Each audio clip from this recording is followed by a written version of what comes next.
Hello hello hello. आप सभी रामलाल्स को एमआर का बहुत बहुत नमस्कार। सभी बच्चों का स्वागत है मोशन इन अ प्लेन के 4th लेक्चर में। मोशन इन अ प्लेन के पहले 3 लेक्चर में मैंने आपको वेक्टर कंप्लीट पढ़ाया and motion in a plane के बेसिक कंसेप्ट समझाया। फिर मैंने इक्वेशन ऑफ ट्रेजेक्टरी समझा था। Equation of trajectory is nothing but a relation between x and y coordinate. बस x का रिलेशन टाइम के साथ गिवन होगा, y का रिलेशन टाइम के साथ गिवन होगा। कुछ भी करो, x और y के बीच रिलेशन निकालो और वो निकालने में आपकी टाइम मदद करेगा। सर कैसे?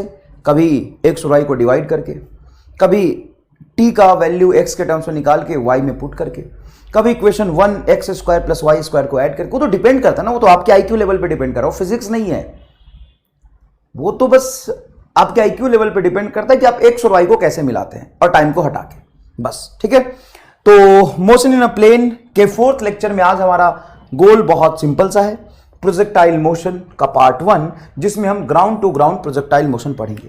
लेकिन इससे पहले जो मैंने आपको होमवर्क दिया था, क्या दिया था मैंने? होमवर्क दिया था, अगर किसी ऑब्जेक्ट का पोजीशन वेक्टर है 3 sin ωt i cap plus 4 sin ωt j cap, तो इसका पाथ कैसा होगा? कई बच्चों ने बड़ा सही जवाब दिया है, बहुत बढ़िया, जोरदार। कई बच्चों ने बोला सर सर्कल होगा। सर हमने रटा था कि एक्स और साइन और कॉस में होता है तो सर्कल आ जाता है। नहीं बेटा, देखो पोजीशन वेक्टर का पहला पार्ट जो है ये आई कैप में, वो एक्स कोऑर्डिनेट को रिप्रेजेंट करता है और पोजीशन वेक्टर का ये वाई कोऑर्डिनेट है। तो बेटा साहब x इज इक्वल टू ये हो जाएगा 3 sin ωt and y is equal to हो जाएगा 4 sin ωt। सर अब मैं t को कैसे हटाऊं? क्या मैं इक्वेशन 1 को स्क्वायर करके ऐड कर दूं? स्क्वायर करके ऐड कर, नहीं हटेगा। sin² ωt plus sin² ωt रह जाएगा। डिवाइड कर दो, डिवाइड करने से sin ωt से sin ωt कैंसिल हो जाएगा। साफ साफ देखिएगा, ये आ जाएगा y is equal to 4/3x। Path कैसा होगा? Straight line. ठीक है, एक दूसरा सवाल और दिया था मैंने, वेलोसिटी वेक्टर दे दिया था कुछ 3 sin ωt या 3 sin t i cap plus 4 cos t j cap. ठीक है ना, तो वेलोसिटी कांस्टेंट है या वेरिएबल है? सर वेलोसिटी तो वेरिएबल है, देखिए टाइम पे डिपेंड कर रहा है। लेकिन इस वेलोसिटी का मैग्नीट्यूड आप निकालेंगे। क्या निकालेंगे? इस वेलोसिटी का मैग्नीट्यूड ऑफ वेलोसिटी होता है बेटा स्पीड। और देखो सरप्राइजिंगली वेलोसिटी वेरिएबल है लेकिन स्पीड कांस्टेंट आ रहा है। रूट अंडर, एक मिनट कुछ गड़बड़ कर दिया मैंने, हाँ गड़बड़ कर दिया। यहाँ पे ये 3 है ना, 3 है, वो देख लीजिएगा लास्ट का होमवर्क जो मैंने दिया था। 3 sin t i cap plus 3 cos t j cap. तो जब आप स्पीड निकालेंगे ना, तो स्पीड आ जाएगा आपका x कोऑर्डिनेट का whole square plus y coordinate का होल स्क्वायर, 3 का होल स्क्वायर कॉमन आ जाएगा। sin² ωt cos² ωt, ये क्या बनेगा बेटा? sin² ωt plus cos² ωt, ये हो जाएगा 1, तो ये 3 ही आएगा। I am very sorry. Sir क्या सॉरी? शायद मैंने लास्ट लेक्चर में कैलकुलेशन करते समय गलत लिख दिया था। मैं देख के लिखा था ना डायरेक्ट, असल में स्पीड तो 3 ही आ रहा। कैसे आ रहा 3? कंफ्यूज नहीं होना बेटा। देखिए मान लीजिए वेलोसिटी वेक्टर ये दिया हुआ है 3 sin t i cap plus 3 cos t j cap. ठीक है बेटा, तो जब इस वेलोसिटी वेक्टर का मैग्नीट्यूड निकालोगे तो रूट अंडर, है ना, रूट अंडर इसका होल स्क्वायर। किसी भी वेक्टर का मैग्नीट्यूड कैसे निकालते हैं? x कंपोनेंट का होल स्क्वायर, तो ये होगा 3² sin² t प्लस ये हो जाएगा 3 cos t का होल स्क्वायर, मतलब 3² cos² t। साहब यहां से 3 का 3² कॉमन आ जाएगा, तो रूट अंडर 3² कॉमन आ जाएगा, तो अंदर में बचेगा sin² t plus cos² t, है ना। sin² t plus cos² t क्या बन जाएगा? 1। तो रूट अंडर 3 का होल स्क्वायर तो 3।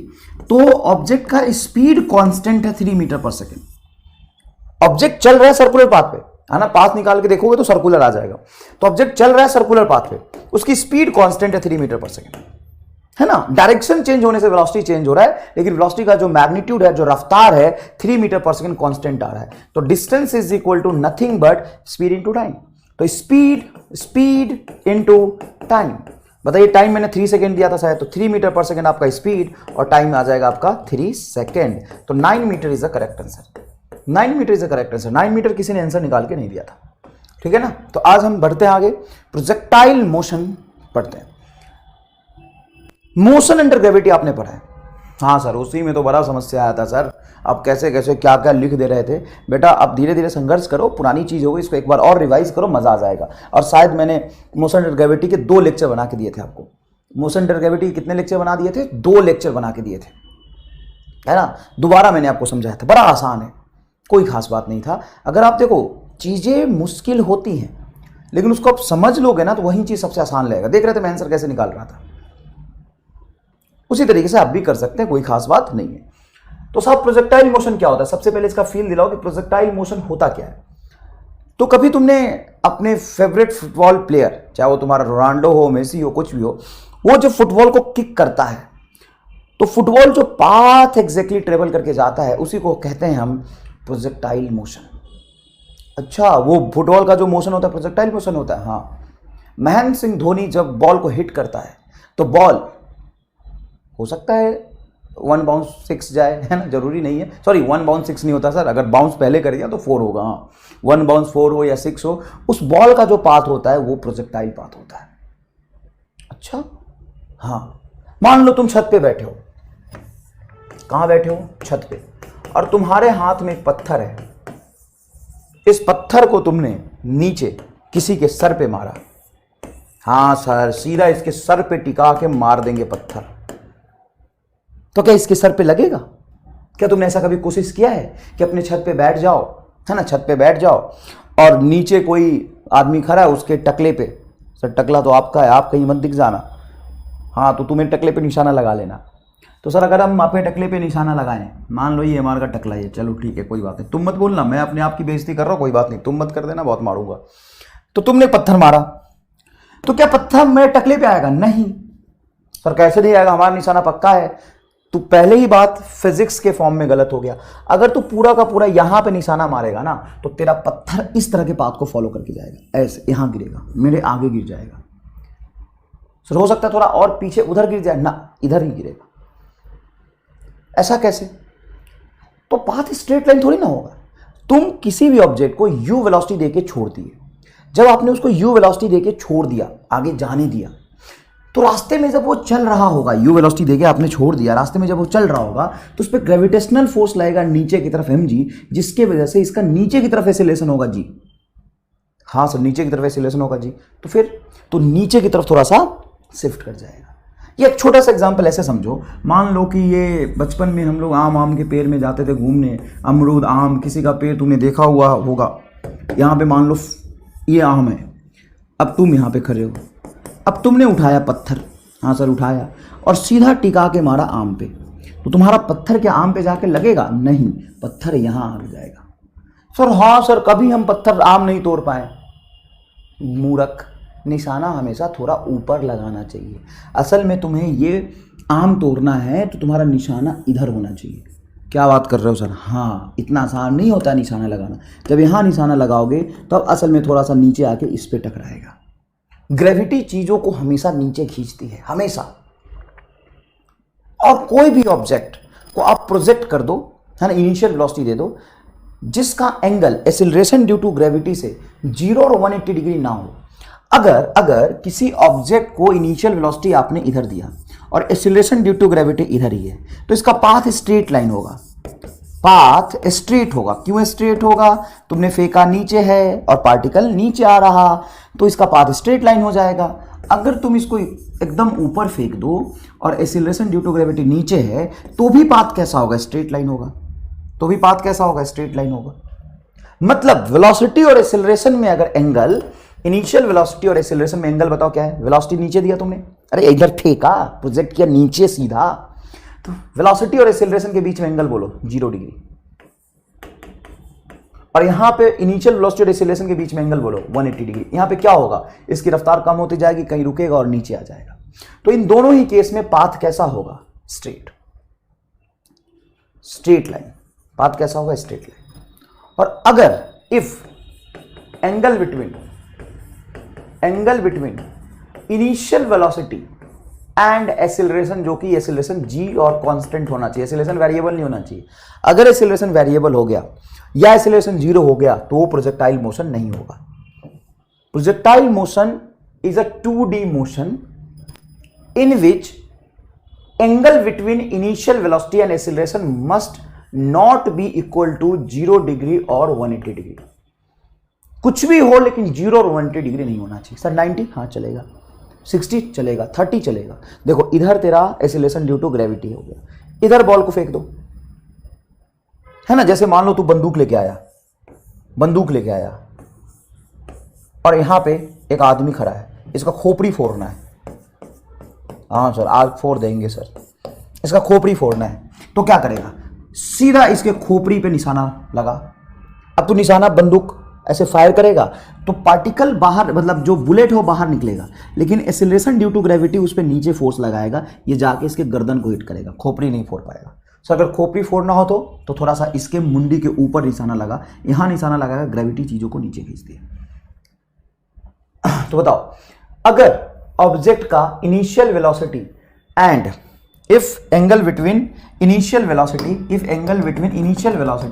And acceleration is not equal to 0 और 180, मतलब 0 और 180 नहीं है, कुछ भी हो सकता है उसके अलावा, तो इसका जो पाथ होगा उसी पाथ को हम कहते हैं प्रोजेक्टाइल पाथ, प्रोजेक्टाइल मोशन। उसके मोशन को हम कहते हैं प्रोजेक्टाइल मोशन। और acceleration due to gravity exactly होना चाहिए g के बराबर कांस्टेंट। ऐसा नहीं है कि मैं खुद ही बॉल को लेके भाग रहा हूं और थोड़ा थोड़ा धीरे धीरे नीचे ला रहा हूं ऐसा नहीं है ना। तो उसके पाथ को हम क्या कहेंगे, प्रोजेक्टाइल मोशन। जैसे देखो, ये हमेशा याद रखना कि ये जो ग्रेविटी है ना, चीजों को हमेशा नीचे खींचती है और नीचे की तरफ फोर्स लगाता है, इसलिए नीचे की तरफ एक्सीलरेशन होता है जी। मान लो तुमने सोचा कि मैं नीट में सेलेक्ट हो जाऊंगा, पक्की बात है मैं नीट में सेलेक्ट हो ही जाऊंगा, तो ग्रेविटी तुम्हें नीचे खींच लेगी थोड़ा सा, हो सकता है तुम सेलेक्ट ना हो। तुमने अगर सोचा नहीं मुझे टॉप 8000 में रैंक चाहिए किसी भी हालत में, तब जाके तुम सेलेक्ट हो सकते हो, तब जाके तुम सेलेक्ट हो जाओगे। अगर तुमने सोचा नहीं मुझे रैंक चाहिए 5000 में, तब तुम्हारा रैंक 8000 के अंदर आएगा। अगर तुमने सोचा नहीं मुझे रैंक चाहिए टॉप 3000 में, तो तेरा रैंक टॉप 5000 में आएगा, टॉप 2000 तो टॉप 3000 में आएगा, टॉप 1000 तो टॉप 3000 में आएगा तुमने सोचा नहीं मुझे टॉप 500 में आना है, तो टॉप 1000 में आ सकते हो तुम। तुमने सोचा नहीं मुझे टॉप 100 में आना है, तो तुम टॉप 500 में आ सकते हो। तुमने सोचा नहीं मुझे टॉप 10 में आना है, तब टॉप 10 की सोचोगे तो टॉप 100 में आ सकते हो। तो सर नहीं मुझे टॉप 5 में आना है, तो टॉप 50 में आओगे। नहीं मुझे टॉप करना है, रैंक 1 ही लाना है, किसी भी हालत में AIR 1 लाना है, जान दे दूंगा, संघर्ष करूंगा, AIR 1 लाऊंगा। उसके लिए अगर मेहनत करोगे तब ग्रेविटी हो सकता है, तुम्हें ग्रेविटी नीचे खींचती है, हो क्या सकता है, सबको खींचती है, तब तुम टॉप 10 में आ सकते हो। समझ में आया कि नहीं है? तो ये सही बात है। आप जितना बड़ा गोल बनाते हो ना, इंसान इसलिए कहता है कि सपना एकदम बड़े से बड़ा देखो, ताकि उसके आसपास तो पहुंच पाओ, क्योंकि ग्रेविटी नीचे खींचती ही है ग्रेविटी नीचे खींचती ही है। समझ में आ गया? तो कई तरह के प्रोजेक्टाइल मोशन होंगे। पहला टाइप होगा ग्राउंड टू ग्राउंड। पहला जो हम पढ़ेंगे वो पढ़ेंगे हम ग्राउंड टू ग्राउंड, ये वाला। यहां से फेंकेंगे इस तरह से, वेलोसिटी इधर हो गया, angle theta, acceleration due to gravity नीचे। देखो एंगल 0 नहीं है ना, नहीं सर एंगल तो ये 90 प्लस थीटा हो जाएगा, एंगल 180 डिग्री भी नहीं है, इसका पाथ ये प्रोजेक्टाइल होगा। ग्राउंड से फेंका, ग्राउंड पे पहुंचा। और दूसरा हम टाइप पढ़ेंगे हाइट टू ग्राउंड में कई सारे केसेस होंगे कि किसी h हाइट के टावर से एक बॉल को हॉरिजॉन्टल डायरेक्शन में u वेलोसिटी दे दिया, तो इसका पाथ कुछ ऐसा होगा। उसके बाद हम पढ़ेंगे, एक तो ये भी होता है हाइट से इस तरफ फेंका तो ये ग्राउंड पे यहां आके गिरेगा, ये हो गया तीसरा टाइप। ऐसा भी होता है projectile motion on an inclined plane. Inclined plane पे यहां से पार्टिकल को प्रोजेक्ट किया u वेलोसिटी से, तो थीटा एंगल पे जाएगा, कहीं यहां पे आएगा। यह है ना projectile motion on an inclined plane, ठीक है। बट ये आपके सिलेबस में नहीं है, तो ये पढ़ना नहीं है। तो सबसे पहले प्रोजेक्टाइल मोशन का फर्स्ट केस हम देखेंगे, जिसको हम कहते हैं ground to ground projectile motion. तो देखिए बेटा, ये रहा आपका y एक्सिस, ये रहा आपका x एक्सिस। यहां से मैंने लिया एक बॉल को, है ना, फील करिएगा बेटा, थोड़ा सा समय लगेगा फील करने में। एक बॉल को लिया, इस बॉल को u वेलोसिटी से इधर प्रोजेक्ट किया। तो जहां से हम प्रोजेक्ट करते हैं वहां पे हम ओरिजिन मान लेते हैं 0,0, और इसको हम कहते हैं point of projection. Point of projection. जिस पॉइंट से ऑब्जेक्ट को हम प्रोजेक्ट करते हैं उसको कहते हैं पॉइंट ऑफ प्रोजेक्शन। ठीक है, एक बात, u वेलोसिटी से मैंने इसको प्रोजेक्ट कर दिया, हां सर कर दिया। बाय डिफॉल्ट एयर फ्रिक्शन हम नेग्लेक्ट करेंगे, पहले तो एयर फ्रिक्शन नहीं है सर, ठीक है, एयर फ्रिक्शन को आपने नेग्लेक्ट मान लिया, मतलब कोई भी इस पे एक्सटर्नल फोर्स नहीं है। मान लो तूने बॉल को फेंका है ना, और एयर फ्रिक्शन उस पे लग गया, तो ये प्रोजेक्टाइल मोशन नहीं होगा। फ्री फॉल मतलब projectile motion is also a free fall, लेकिन उसमें फ्री फॉल में, फ्री फॉल का मतलब होता है कि ऑब्जेक्ट का जो एक्सीलरेशन है वो एक्सीलरेशन ड्यू टू ग्रेविटी के बराबर हो। तो यहां पे जो एक्सीलरेशन ड्यू टू ग्रेविटी आपने बॉल को फेंका, एक्सीलरेशन ड्यू टू ग्रेविटी इस पे नीचे की तरफ लग रहा है जी। तो सर ये ओरिजिन, ये हो गया पॉजिटिव एक्स एक्सिस, यस, ये हो गया आपका पॉजिटिव वाई एक्सिस। यहां पे ओरिजिन पे ऊपर की तरफ हम पॉजिटिव डायरेक्शन मान लेते हैं, इसको निगेटिव डायरेक्शन मान लेते हैं, तो एक्सीलरेशन ड्यू टू ग्रेविटी हो गया -g। ठीक है, अब मैं अगर आपसे पूछूं कि बताइए ऑब्जेक्ट का डिस्प्लेसमेंट बताइए टी टाइम के बाद क्या होगा, तो आपका जवाब होना चाहिए सर हम नहीं निकाल सकते। क्यों? u वेलोसिटी है, और मान लो ये एंगल भी दे दिया, थीटा एंगल पे बॉल को प्रोजेक्ट किया, u वेलोसिटी है, एक्सीलरेशन g है, टी टाइम के बाद डिस्प्लेसमेंट बताओ। अब बोले सर नहीं बता पाएंगे। अच्छा एक बात बताओ, u वेलोसिटी से थीटा एंगल पे प्रोजेक्ट किया, acceleration due to gravity g है, बताओ टी टाइम के बाद इसका स्पीड क्या होगा, या टी टाइम के बाद इसका वेलोसिटी क्या होगा? सर नहीं बता सकते। तो बता क्या सकते हो? कुछ नहीं। तो फिर प्रोजेक्टाइल मोशन में पढ़ेंगे क्या? नहीं पढ़ेंगे। तो क्या करेंगे? प्रोजेक्टाइल मोशन को दो हिस्से में तोड़ेंगे। मेरी बात ध्यान से सुनिएगा, अभी मैं आपको प्रोजेक्टाइल मोशन में मोशन जैसा कोई चीज पढ़ाऊंगा ही नहीं। तो क्या पढ़ाओगे? मैं आपको पढ़ाऊंगा कि प्रोजेक्टाइल मोशन को दो हिस्से में तोड़ दो, और ये मेरा मजबूरी है या मेरा शौक है? बताओ, ये मेरी मजबूरी है कि मेरा शौक है? मैं फालतू में क्यों इसको तोड़ना चाहता हूं? ये यू वेलोसिटी से थ्रो कर दिया, यू वेलोसिटी से थ्रो कर दिया, बताओ इनिशियल वेलोसिटी पता चल गया, एक्सीलरेशन ड्यू टू ग्रेविटी, देखो इधर इनिशियल वेलोसिटी दे दिया यू, इधर एक्सीलरेशन ड्यू टू ग्रेविटी दे दिया जी, और मान लो थीटा एंगल भी है, तो टी टाइम के बाद इसका डिस्प्लेसमेंट बताओ। निकाल लेगा क्या? निकाल, यू थीटा और जी को यूज करके डिस्प्लेसमेंट निकाल। तो नहीं निकाल सकता, कोई फॉर्मूला ही नहीं है कि सीधा इनिशियल वेलोसिटी और acceleration due to gravity motion in a plane में हो, मतलब एक लाइन में नहीं हो, और तुम डिस्प्लेसमेंट निकाल लो। टी टाइम के बाद वेलोसिटी बताओ, नहीं निकाल सकते, निकाल ही नहीं सकते। सब क्या करें?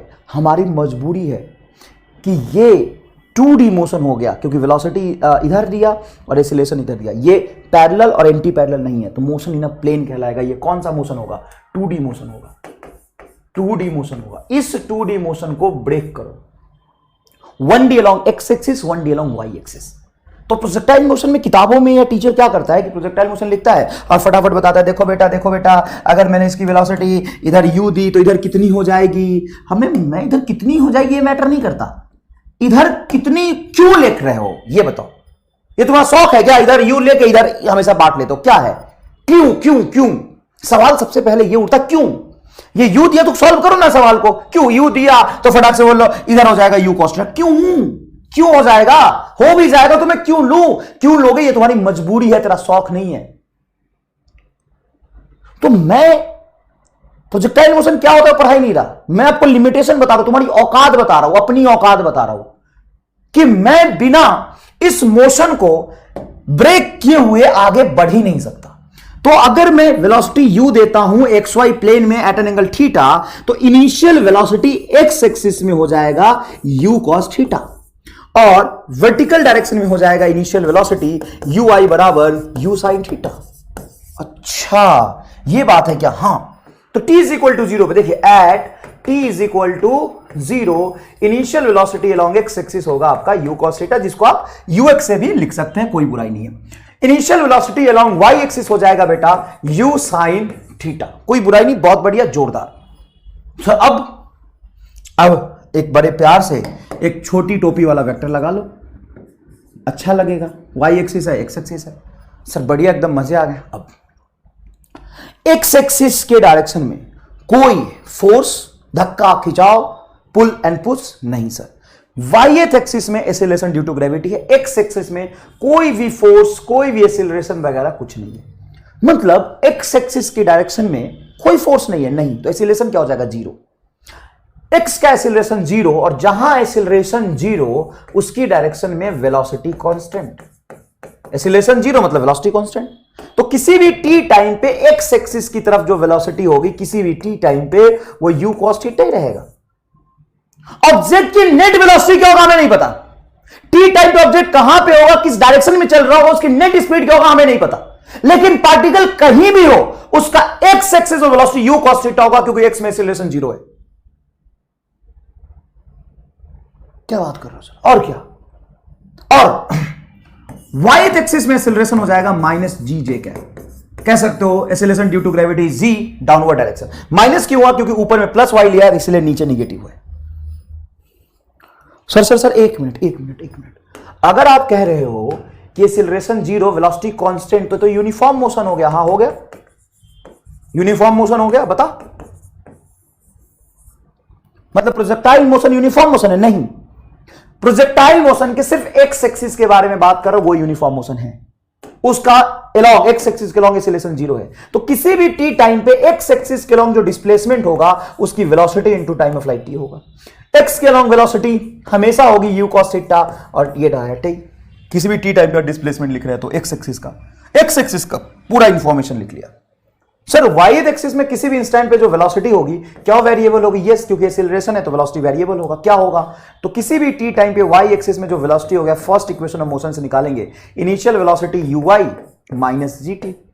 यू आई की वैल्यू बोलो यू साइन थीटा, लिख दो u sine theta minus g t. Motion बोलो नॉन यूनिफॉर्म, क्योंकि वेलोसिटी बदल जाए तो मोशन नॉन यूनिफॉर्म।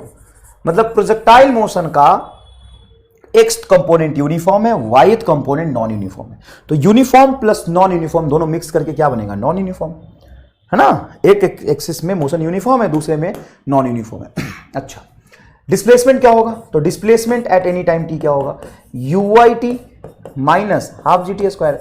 अरे दादा एस बराबर u t plus half a t square लगा लिया, ये डिस्प्लेसमेंट हो गया।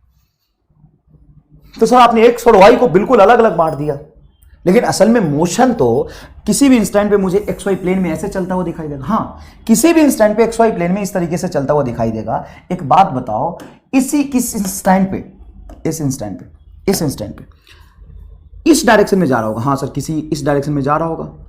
क्या ये एक्स एक्सिस के साथ एंगल थीटा बनाएगा? नहीं, इसका इंक्लिनेशन लगातार नीचे की तरफ झुकता जाएगा। क्यों? इसलिए क्योंकि एक्स एक्सिस में इसकी वेलोसिटी यू कॉस थीटा हमेशा कांस्टेंट रहेगी। इसकी नेक्स्ट वेलोसिटी किसी भी टी टाइम पे चेंज हो जाएगा, लेकिन एक्स कंपोनेंट हमेशा सेम रहेगा। और वाईथ कंपोनेंट कम होगा, you sine theta minus g T. ध्यान से सुनिएगा मैं क्या बता रहा हूं। वाईथ डायरेक्शन में वेलोसिटी होगी you sine theta minus g T, जो कि यू साइन थीटा से कम हो गया। ठीक है, ऊपर वाली वेलोसिटी थोड़ी कम, और हॉरिजॉन्टल वेलोसिटी हमेशा उतनी रहेगी यू कॉस थीटा। तो इसका रिजल्टेंट जो है वो थोड़ा सा नीचे झुकता जाएगा। ये एंगल हो जाएगा कुछ आपका बीटा। सर मैक्सिमम हाइट पे वर्टिकल वेलोसिटी हो जाएगी जीरो, और हॉरिजॉन्टल में कोई भी फोर्स नहीं लग रहा, कोई एक्सीलरेशन नहीं है, तो velocity constant u cos theta ही रहेगा। थोड़ी देर बाद और आगे जाओगे तो हॉरिजॉन्टल डायरेक्शन में वेलोसिटी उतनी ही रहेगा, लेकिन वर्टिकल डायरेक्शन में क्या होगा कि जी की वजह से पार्टिकल रुकेगा, फिर नीचे की तरफ चलता हुआ दिखाई देगा। तो इस डायरेक्शन में इसकी वेलोसिटी कुछ आ जाएगी, है ना। वाई डायरेक्शन में वेलोसिटी कुछ आ जाएगी, इसलिए पार्टिकल इस डायरेक्शन में चलता हुआ दिखाई देगा।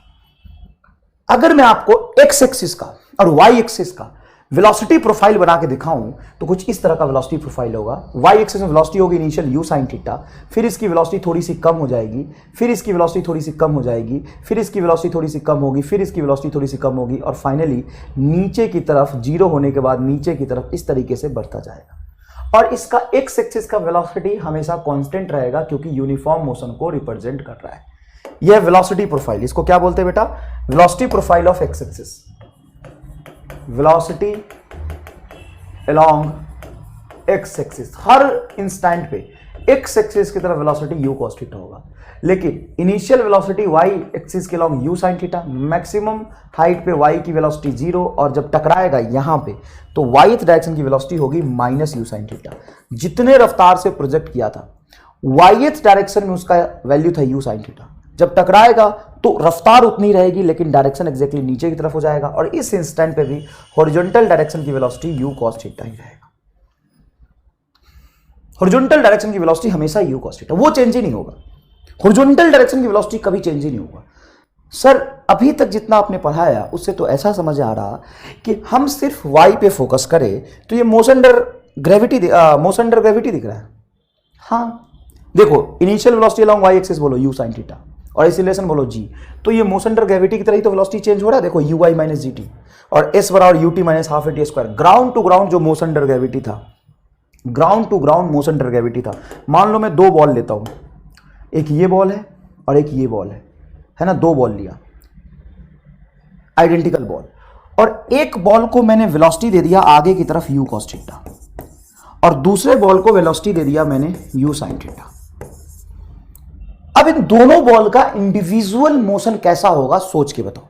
सर इन दोनों बॉल का इंडिविजुअल मोशन कुछ ऐसा होगा, थोड़ी देर बाद जो ये बॉल है हमें कहीं यहां दिखाई देगी, थोड़ी देर बाद बॉल हमें कहीं यहां दिखाई देगी और इसका वाई डायरेक्शन वेलोसिटी धीरे धीरे कम होता जाएगा क्योंकि वाई डायरेक्शन में एक्सेलरेशन है। ये बॉल ऊपर जाती जाएगी, कहीं पे जाके बॉल रुक के फिर ये बॉल नीचे की तरफ गिरेगा। मैं पूरा बना के दिखाता हूं आपको। और ये वाला जो बॉल है वो हॉरिजॉन्टल डायरेक्शन में यूनिफॉर्म मोशन करता हुआ आगे जाएगा। इस बॉल का किसी भी इंस्टेंट पे अगर मैं वेलोसिटी पूछूं इस बॉल का, तो एक्स एक्सिस में कोई भी धक्का या खिंचाव नहीं है, मतलब एक्स को में कोई फोर्स नहीं है, तो इसकी वेलोसिटी कांस्टेंट रहेगी और u cos थीटा करके ऐसे जाता जाएगा। ये u sin थीटा से ऊपर जाएगा, इसकी रफ्तार जो वेलोसिटी है धीरे धीरे कम होता जाएगा है ना, तो कम डिस्टेंस ट्रेवल करेगा। मैक्सिमम हाइट पे इसकी वेलोसिटी जीरो, ठीक है बेटा, मैक्सिमम हाइट पे इसकी वेलोसिटी जीरो। फिर ये यू टर्न लेके नीचे गिरेगा। क्यों नीचे गिर रहा है बेटा, क्यों नीचे गिर रहा है? क्योंकि वाई डायरेक्शन में एक्सीलरेशन ड्यू टू ग्रेविटी जी है। वाई के लॉन्ग इस बॉल पे एक्सीलरेशन ड्यू टू ग्रेविटी लगा है, इस बॉल पे एक्सीलरेशन ड्यू टू ग्रेविटी लगा है। समझ में आया कि नहीं आया? एक्सीलरेशन ड्यू टू ग्रेविटी लगा है, लेकिन इस पे एक्सीलरेशन ड्यू टू ग्रेविटी का कोई इफेक्ट नहीं आएगा। तो सर एक सेकंड बाद मान लो ये बॉल यहाँ है, ये बॉल यहाँ है, तो दोनों को कॉम्बिनेशन मतलब रफ डायग्राम बना लो। दोनों मान लो कहीं यहाँ दिखाई दिया, एक बॉल यहाँ बना लो तब तुम फील आएगा, एक यहाँ बना लो।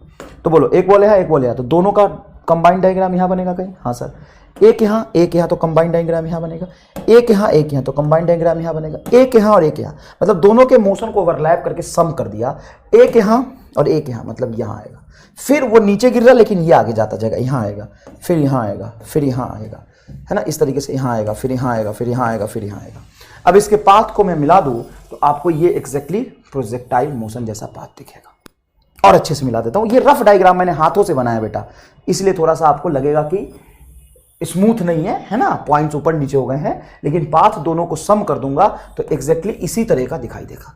बताओ एकदम गर्दा विजुअलाइज हुआ कि नहीं? असल में जब तुम देखते हो कि एक किसी भी ऑब्जेक्ट का पाथ इस तरह का, ये है प्रोजेक्टाइल मोशन, और इसी तरीके से हमें ऑब्जेक्ट चलता हुआ दिखाई देगा।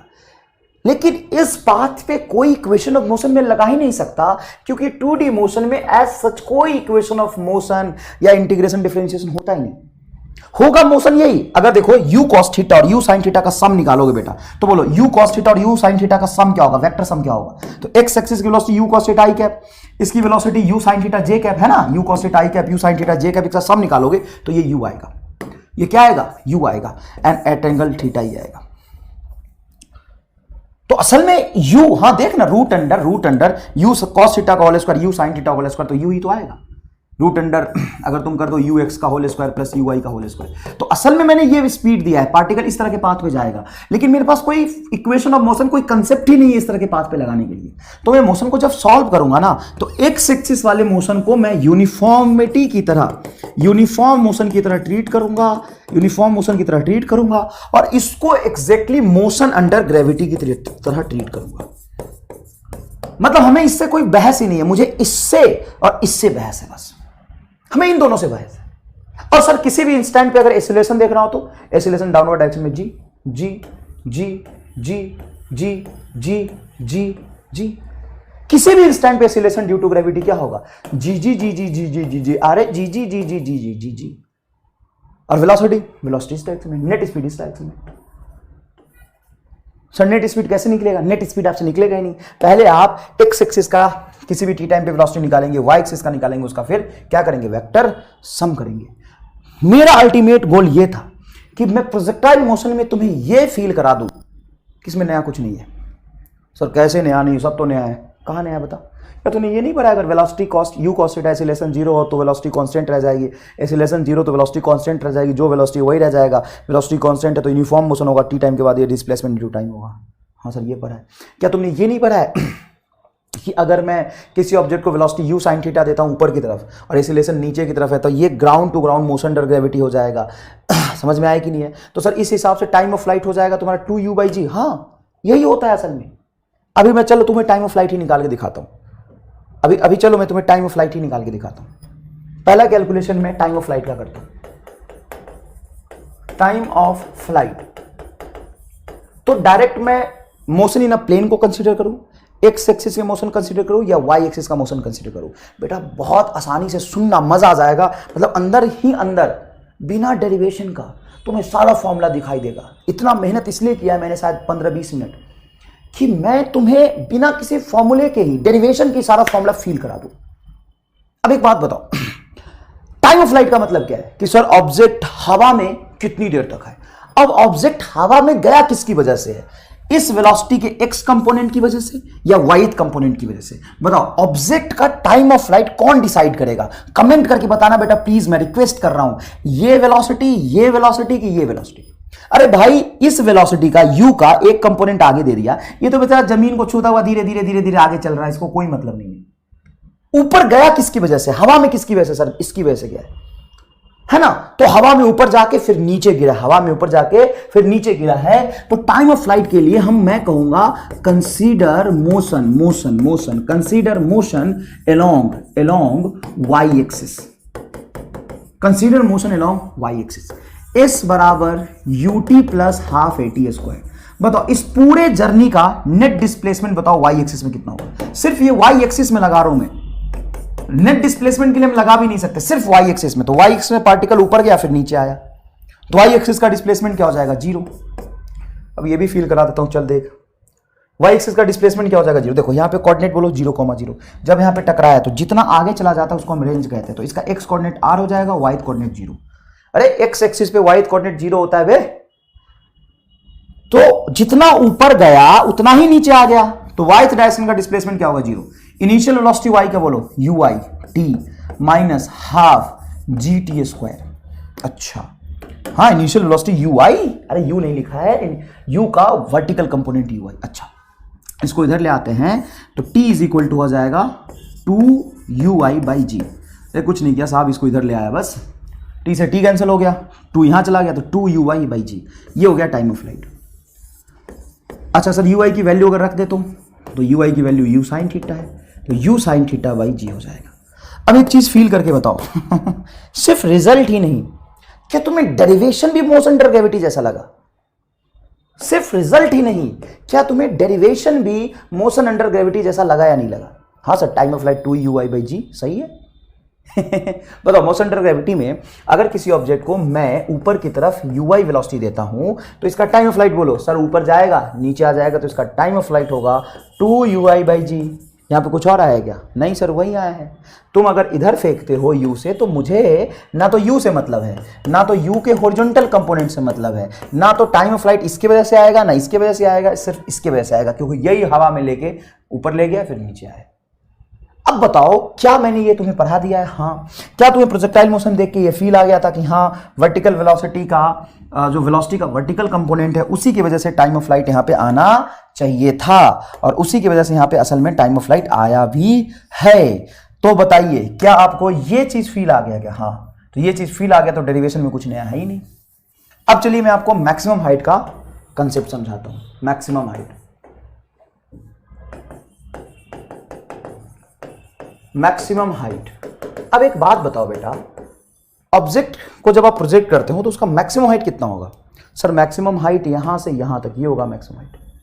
सर ये होगा मैक्सिमम हाइट। सही कह रहे हो बेटा, ये मैक्सिमम हाइट होगा। नहीं, कितना ऊपर गया, मैक्सिमम कितने ऊंचाई तक गया है, तो ये मैक्सिमम हाइट होगा। मैक्सिमम हाइट निकालने के लिए मोशन को किधर कंसीडर करोगे? वर्टिकल डायरेक्शन में। Consider motion along y axis. Consider motion along y axis. Motion को वाई डायरेक्शन में कंसीडर करोगे, थर्ड इक्वेशन ऑफ मोशन लगा दो, थर्ड इक्वेशन ऑफ मोशन। और आपको पता है कि आप हमेशा वी वाई का whole square minus u y का होल स्क्वायर बटा 2ay into displacement along y, displacement along Y.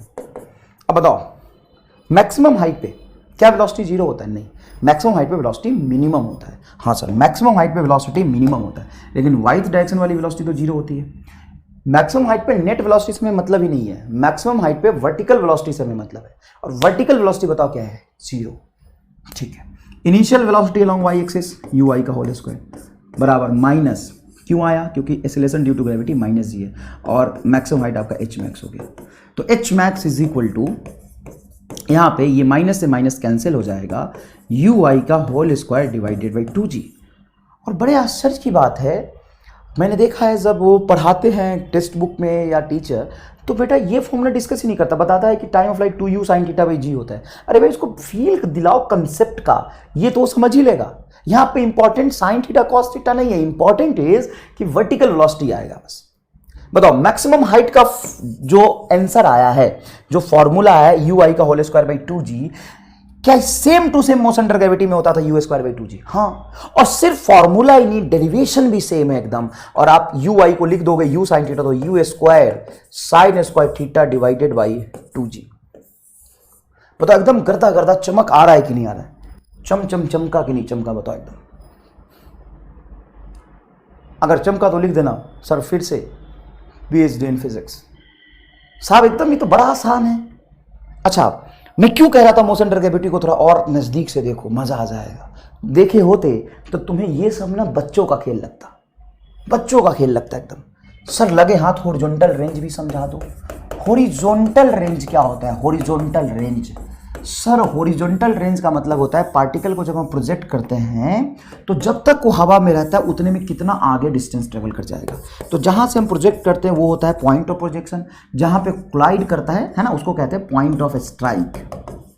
Point of strike. अब ध्यान से सोचो, पॉइंट ऑफ स्ट्राइक का कोऑर्डिनेट होगा r,0। यस। अच्छा, इस मैक्सिमम हाइट का कोऑर्डिनेट पूछूं तो देखो यहां से यहां के डिस्टेंस को हम रेंज कहते हैं, और मोशन हाईली सिमेट्रिक होता है।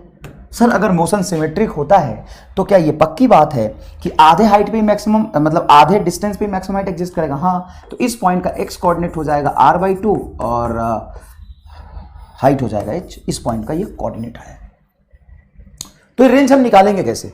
Consider motion along y axis, consider motion along y axis, sorry x axis. तो x एक्सिस का नेट डिस्प्लेसमेंट आपको निकालना है। तो x एक्सिस का मोशन तो यूनिफॉर्म होता है सर। हाँ, तो लिखो x बराबर x एक्सिस की वेलोसिटी इनटू टाइम t, यही तो आएगा। Velocity displacement is equal to velocity into time. Displacement total r, x axis velocity ux into total time of flight tf। ये हो गया, आंसर आ गया। r बराबर ux इनटू tf, और क्या? r बराबर ux इनटू tf, खत्म। सर ux है कितना? नहीं पता मुझे, ux ही रहने दे। टाइम ऑफ फ्लाइट बोल। टाइम ऑफ फ्लाइट होता है सर 2ui/g। हाँ, तो ये आ गया ना, 2ux ui/g, ये आ गया हॉरिजॉन्टल रेंज, ये आ गया हॉरिजॉन्टल रेंज। अब अगर मैं यहां पे ध्यान से ux और ui की वैल्यू रख दूं, ux और ui की वैल्यू रख दूं, तो ये 2ux की वैल्यू होगा u sin थीटा, ये होगा u cos थीटा, तो ये आएगा u square sin theta into cos theta divided by g। Yes sir. अब एक बात बताओ, 2 sin theta into cos theta sin 2 theta होता है, तो रेंज आ जाएगा u square sin 2 theta by g। ये आपका आंसर हुआ। ठीक है। एक बार आईआईटी में क्या किया था कि बोला कि ball is projected with speed u at an angle theta from vertical axis। Vertical axis से थीटा पे प्रोजेक्ट किया। एक ही सेकेंड में बात बदल दिया, जज्बात बदल दिया, एकदम कहानी बदल दी। यू वेलोसिटी से प्रोजेक्ट किया है, वर्टिकल से थीटा एंगल लिया। अब बेटा अगर तुम यहाँ पे फॉर्मूला रटोगे और जिस तरीके से किताब में ड्राइव कराते वो देखोगे तो भयंकर कंफ्यूज हो जाओगे, तुम्हें लगेगा कि सब कुछ बदल गया सर, इसमें तो हम ना कर पाएंगे। लेकिन अभी अगर तुम्हारे दिमाग में पिक्चर सेट है तो तुम्हें बड़ा आसानी होगी सवाल को सॉल्व करने में। तुम कहोगे सर इधर आओ, लिखो टाइम ऑफ फ्लाइट 2ui/g। अब बताओ क्या टाइम ऑफ फ्लाइट बदल जाएगा? नहीं, भाई तुम एंगल यहां से दो, यहां से दो, टाइम फ्लाइट का कंसेप्ट तो टाइम फ्लाइट का कंसेप्ट रहेगा। 2 इंटू वर्टिकल वेलोसिटी का whole square by g is the correct answer. Maximum height is nothing but u i का whole square by 2g and range is nothing but u x into time of flight. ये सीधा होगा 2 u x u i by g. No issue at all, this is the answer. अब एक चीज जरूर बदलेगा कि अगर मैं जिधर से थीटा एंगल लेता हूं उधर की जो कंपोनेंट होती है उसको हम कॉस में लेते हैं, है ना। तो जब यहां से थीटा था तो ये कंपोनेंट कॉस था, लेकिन वर्टिकल से थीटा है तो वर्टिकल कंपोनेंट हो जाएगा यू कॉस थीटा, हॉरिजॉन्टल हो जाएगा यू साइन थीटा। बस इतने का फर्क होगा, ये होगा यू एक्स और ये होगा यू आई। अब उसके अकॉर्डिंग आप यहाँ पे वैल्यू पुट कर दो, काहे घबराना। लो 2 यू आई की वैल्यू बोलो u cos theta, sir 2 u cos theta by g. अब यहाँ पे 90 माइनस थीटा हो जाएगा, ये हो जाएगा, वो हो जाएगा, कहाँ लगे पड़े हो। लो यहाँ पे आंसर क्या हो जाएगा, देखो you square cos square theta divided by 2g। और यहाँ पे ये सेम रहेगा क्योंकि अगर एंगल यहाँ से लेते थे, एंगल हॉरिजॉन्टल से लोगे तो ये कॉस ये साइन, ठीक है सर। यहाँ से एंगल लोगे तो ये कॉस ये साइन, तो भाई साहब बात तो वही रहा ना, u square sine 2 theta by g is the correct answer. ये तो वही रहेगा।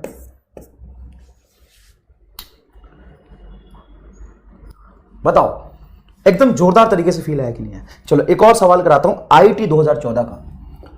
If object is projected with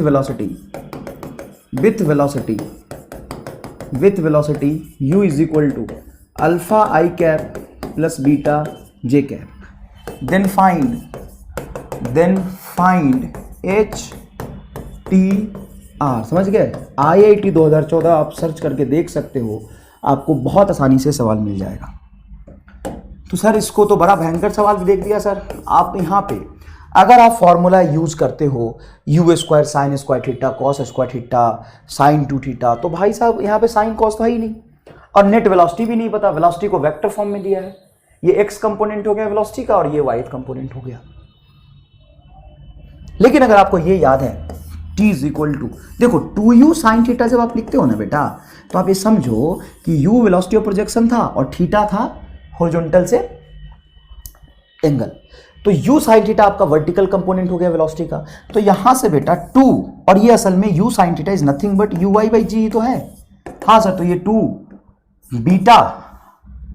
beta by g is the correct answer. हाँ आ गया आंसर, आ गया, हो गया 2 बीटा बाई जी। अरे सर हाँ, अब देखो मैक्सिमम हाइट क्या होगा, beta square by 2g। Range क्या होगा 2 alpha beta by g 2 alpha beta by g. समझना कंसेप्ट। एक सवाल और देखो, बढ़िया सवाल है, ध्यान से देखना। ये समझ गए तो समझो कि तुम मजे आ गए। एक बॉल को प्रोजेक्ट किया, स्पीड ऑफ प्रोजेक्शन नहीं पता, एंगल ऑफ प्रोजेक्शन भी नहीं पता, उसको t1 टाइम ऑफ फ्लाइट लगा यहां तक आने में, ठीक है साहब, ठीक है सर। दूसरे बॉल को और प्रोजेक्ट किया, वो यहां आके गिरा, है ना, वो यहां का यहां आके गिरा। 1 मिनट,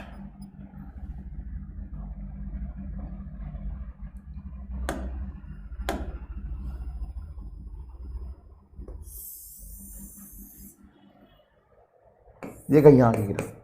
इसका टाइम फ्लाइट है t2। ना तो हमें एंगल ऑफ प्रोजेक्शन पता है और ना ही मुझे वेलोसिटी ऑफ प्रोजेक्शन पता है। t1 और t2 को कंपेयर करो, डायरेक्ट t1 और t2 को कंपेयर करें, मजा आ जाएगा एकदम। ये डॉटेड लाइन ऐसे ही स्केलिंग करने के लिए ऐसे ही मैंने अपनी मर्जी से बना दिया। चलो ऑप्शन नंबर ए t1 बराबर t2, option number b t1 is greater than t2 and option number c t1 is less than t2। बताइए कौन सा ऑप्शन सही होगा, कौन सा ऑप्शन सही होगा बताइए। आपको जान के थोड़ा सा आश्चर्य होगा, घबराहट भी हो सकता है। Option number A is correct. Sir इसको तो हमने प्रोजेक्ट किया, ये तो यही आके गिर गया। सर इसको प्रोजेक्ट किया, ये भाई साहब यहाँ आके गिर रहा है और कह रहे हो कि दोनों का टाइम फ्लाइट सेम होगा। ना तो आपने यू बताया, नहीं तो आपने थीटा बताया। हाँ, आप रीजन या आपने आंसर कमेंट करके बताएं प्लीज कि आपको लग रहा है नहीं लग रहा है। आपको कुछ और लग रहा है तो रीजन बताएं, मैं आपको बताता हूं। देखिएगा ध्यान से, पहले केस में मैक्सिमम हाइट और दूसरे केस में मैक्सिमम हाइट सेम है। पहले केस का व्हाइट कलर के पाथ का मैक्सिमम हाइट और दूसरे का मैक्सिमम हाइट एट सेम है। हाँ ये तो दिख रहा है डायग्राम से। तो मैक्सिमम हाइट सेम है और मैक्सिमम हाइट का फॉर्मूला देखिए क्या होता है, यू वाई का होल स्क्वायर बटा 2g। दोनों के लिए ये तो सेम ही रहेगा। हाँ सर, और मैक्सिमम हाइट सेम है मतलब वर्टिकल वेलोसिटी दोनों का सेम हो गया, और वर्टिकल वेलोसिटी सेम हो गया तो टाइम फ्लाइट सेम होगा, क्योंकि time flight only depends upon vertical velocity.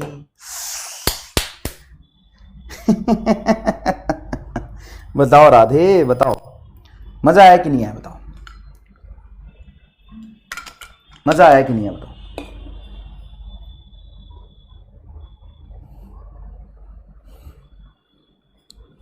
मजा आया कि नहीं आया, बताओ।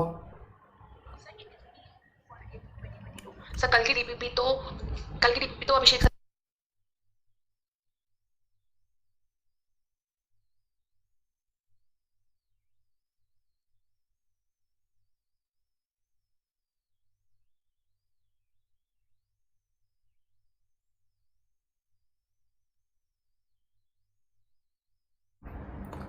हाँ ठीक है ठीक है, बहुत लंबा चौड़ा डिस्कशन था एक, है ना, इसलिए मैंने म्यूट कर दिया। तुम्हें सुनाई तो नहीं दिया था?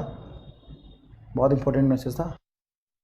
हाँ नहीं दिया होगा सुनाई, मैंने म्यूट कर दिया। चलो बताओ आंसर बताओ फटाफट फटाफट जोरदार तरीके से। सर समझ आ गया। आधी जनता कहेगी सर नहीं बुझा रहा है, सर क्या पढ़ा रहे हो सर, बेसिक से पढ़ाओ, बेसिक थोड़ा बेसिक। बेटा इससे बेसिक क्या होगा, सब खोल खोल के रख दिया मैंने अंदर में जाके। देखो समझाता हूँ। टाइम ऑफ फ्लाइट के फॉर्मूले में आता है 2u sin थीटा बाई जी। u sin थीटा इज नथिंग बट वेलोसिटी का वर्टिकल कंपोनेंट, इनिशियल वेलोसिटी का वर्टिकल कंपोनेंट, और मैक्सिमम हाइट भी होता है इनिशियल वेलोसिटी का वर्टिकल कंपोनेंट का होल स्क्वायर बाई 2g। अगर दोनों केस में हाइट सेम है और g तो acceleration due to gravity same ही होता है, तो ये सेम हो जाएगा। सर ui अगर सेम हो गया, सर ये सेम हो गया, तो सर टाइम फ्लाइट सेम हो जाएगा। हाँ मजे आए कि नहीं है, बताओ। आगे चलते हैं, नेक्स्ट देखते हैं। अरे नेक्स्ट कुछ है ही नहीं, कोई बात नहीं, नेक्स्ट देखते हैं। फटाफट ये सवाल का जवाब बताइए। At the top most point of a trajectory its velocity and acceleration are at angle of. At top most point of trajectory its velocity and acceleration are at angle of. देखो जब प्रोजेक्टाइल मोशन के top most point पे आप जाते हैं तो वहां पे जो वेलोसिटी होती है ना एग्जैक्टली हॉरिजॉन्टल हो जाती है, और ऐसा चमत्कार सिर्फ और सिर्फ मैक्सिमम हाइट पे ही हो पाता है। देखो बेटा यहां पे मैंने इधर की तरफ प्रोजेक्ट किया था, यहां पे थोड़ी वेलोसिटी इधर होगी, यहां पे थोड़ी वेलोसिटी इधर होगी, यहां पे इधर होगी एग्जैक्टली, और net velocity u cos theta ही रहेगा, क्योंकि वर्टिकल वेलोसिटी मैक्सिमम हाइट पे क्या हो जाता है 0, और फिर थोड़ा थोड़ा वेलोसिटी नीचे की तरफ आता जाएगा। ठीक है सर, लेकिन एक्सेलरेशन ड्यू टू ग्रेविटी तो किसी भी जगह पे वो नीचे की तरफ होगा। हाँ ये रहा आपका acceleration due to gravity g, और ये रहा आपका वेलोसिटी, तो कितने का एंगल बना, 90 डिग्री का एंगल बना। तो बताइए एंगल क्या हो जाएगा, 90 डिग्री। और किसी भी इंस्टेंट पे एक्सेलरेशन एंड वेलोसिटी के बीच में अगर एंगल 90 डिग्री हो जाए तो याद करिए उसको हम क्या कहते हैं, centripetal acceleration. Centripetal acceleration. Sir ये वाला बात नहीं समझ में आया बेटा, मैंने आपको बताया था एक्सेलरेशन का वो कंपोनेंट जो वेलोसिटी के परपेंडिकुलर है। यहां पे एक्सेलरेशन और वेलोसिटी परपेंडिकुलर नहीं है। देखिए 90 डिग्री का एंगल नहीं है, यहां भी नहीं है, यहां पे एग्जैक्टली वेलोसिटी आगे बचता है क्योंकि वर्टिकल वेलोसिटी 0 हो जाता है, और नीचे की तरफ एक्सेलरेशन आपका बचेगा g sin थीटा, वो g ही होता है। तो दोनों के बीच में 90 डिग्री एंगल है। वो एक्सेलरेशन या एक्सेलरेशन का वो कंपोनेंट जो वेलोसिटी के परपेंडिकुलर है उसको हम सेंट्रीपिटल एक्सेलरेशन कहते हैं। C option is your correct. Next देखिएगा बेटा, a cricket ball of mass m hitted at the angle 45 degree. AIPMT का सवाल है, एकदम मजे करने के लिए सवाल देते हैं। AIPMT at 45 degree to the horizontal with velocity v, its kinetic energy at the top most point. हाँ साहब, टॉप मोस्ट पॉइंट पे वेलोसिटी 0 नहीं होता। टॉप मोस्ट पॉइंट पे बच्चे ये आंसर टिक कर देते हैं कि सर टॉप मोस्ट पॉइंट पे तो वेलोसिटी 0 है। बेटा टॉप मोस्ट पॉइंट पे वर्टिकल वेलोसिटी 0 याद कर। और कभी भी तुम डिसीजन डायरेक्ट मत लेना, डिसीजन इसको देख के लेना। एक्स एक्सिस वाली वेलोसिटी तो कभी खत्म ही नहीं होगी ना, एक्स एक्सिस वाली वेलोसिटी तो कभी खत्म ही नहीं होगी। हाँ सर, तो बेटा टॉप मोस्ट पॉइंट पे काइनेटिक एनर्जी होगा हाफ m, और टॉप मोस्ट पॉइंट पे वेलोसिटी मिनिमम जरूर होता है, सिर्फ हॉरिजॉन्टल वाली वेलोसिटी बचती है u cos थीटा, तो उसका होल स्क्वायर। तो ये हो जाएगा हाफ मास m, और वेलोसिटी कितने से प्रोजेक्ट किया था, v से, और एंगल 45, तो cos 45 बेटा 1/√2 का होल स्क्वायर, तो √2 का होल स्क्वायर 2, 2 × 2 4, ये आपका आंसर हो जाएगा mv²/4। ठीक है, और थोड़ा सा कंसेप्चुअल क्वेश्चन करते हैं। The path of a projectile is, वैसे तो मैं अभी कराऊंगा, ये प्रूफ नहीं किया है, वो पैराबोलिक होगा, है ना। मैं ये प्रूफ करा दूंगा बेटा, 2 मिनट रुक जाओ बस। Next, beach of the following is not a projectile. इसमें से प्रोजेक्टाइल कौन सा नहीं है, ठीक है ना। प्रोजेक्टाइल कौन सा नहीं है? सबसे पहला, an aircraft taking off a bullet fired from a rifle, this is projectile, this is projectile. A ball thrown horizontally from the roof, ये तो वही बात हो गया ना, बॉल को सीधा फेंक दिया तो सीधा यू वेलोसिटी दे दिया, एक्सेलरेशन ड्यू टू ग्रेविटी जी की वजह से ऐसा पाथ फॉलो करके आएगा, ये भी प्रोजेक्टाइल है। अब football kicked by the player, अभी तो बोला था रोनाल्डो जो बॉल को हिट करेगा वो प्रोजेक्टाइल होगा। तो ये तीनों ही आपका प्रोजेक्टाइल मोशन का एग्जांपल है, प्रोजेक्टाइल। तो सर ये भी तो प्रोजेक्टाइल है। एक बात बताओ, जो एयरक्राफ्ट ऊपर टेक ऑफ लेता है वो इंजन के फोर्स की वजह से लेता है कि एक्सीलरेशन ड्यू टू ग्रेविटी की वजह से लेता है? अरे भाई, एक्सीलरेशन ड्यू टू ग्रेविटी की वजह से चीजें नीचे खींचती है, ऊपर थोड़ी ना उठ जाता है। एयरक्राफ्ट तो ऐसा होगा, ये पैराबोलिक पाथ थोड़ी, ऐसा पाथ प्रोजेक्टाइल थोड़ी ना होता। और दूसरी बात, एयरक्राफ्ट टेकिंग ऑफ का पाथ ऐसा होगा, पहले वो सीधा सीधा सीधे सीधे नीचे चलता है, सीधे सीधे नीचे चलता है, फिर धीरे धीरे धीरे धीरे ऊपर उठता है। इसका एक्सीलरेशन नीचे की तरफ जी थोड़ी ना होता भाई, जी होगा तो ये ऊपर कैसे उठ जाएगा? ऊपर कैसे लगातार भाग रहा है? बोलोगे जी नीचे लगा, लेकिन ऊपर कैसे रफ्तार बढ़ रही है इसकी? वो तो इंजन फोर्स लगा रहा है, और हो सकता है थोड़ी देर बाद टेक ऑफ करने के बाद सीधा चल रहा हो। तो स्ट्रेट लाइन पाथ को प्रोजेक्टाइल थोड़ी ना कहते हैं। देखो, हर वो पाथ जिसका एक्सीलरेशन ड्यू टू ग्रेविटी जी के बराबर हो, उसी को हम प्रोजेक्टाइल कहेंगे। पैराबोलिक पाथ होना चाहिए। जो एरोप्लेन टेक ऑफ लेता है उसका पाथ प्रोजेक्टाइल नहीं होता, उसका पाथ पैराबोलिक नहीं होता, ये गलत है, ठीक है बेटा। नेक्स्ट देखिए, if a stone projected from ground it takes 4 second to reach the top most point, top most point तक जाने में 4 सेकेंड लेता है।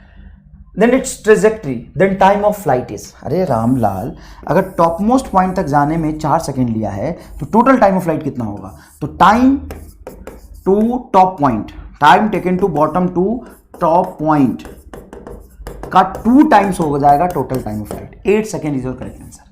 बेटा ध्यान से सुनिएगा जो मैं कह रहा हूं, यहां से यहां तक जाने में जो टाइम लगता है वो लगता है u sin थीटा बाई जी, मतलब uy बाई जी, और यहां से यहां तक भी आने में टाइम लगता है u sin theta by g. तो आसान बात है कि अगर मोशन एकदम सिमेट्रिक है तो यहां से यहां तक जाने में जो टाइम लगेगा उतना यहां से यहां तक आने लगा, तो 4 4 8 टोटल टाइम फ्लाइट हो जाएगा 8 सेकेंड। और एक और पते की बात बताऊं, थोड़ा डर लग रहा है बोलने में, लेकिन बोल देता हूं, चल बोल देता हूं, चल बेटा। दिमाग खोल के बैठोगे ना तो बहुत अच्छी अच्छी चीजें सिखा सकता हूं मैं, लेकिन दिमाग बंद करके बैठोगे ना तो मैं नहीं घुसा पाऊंगा।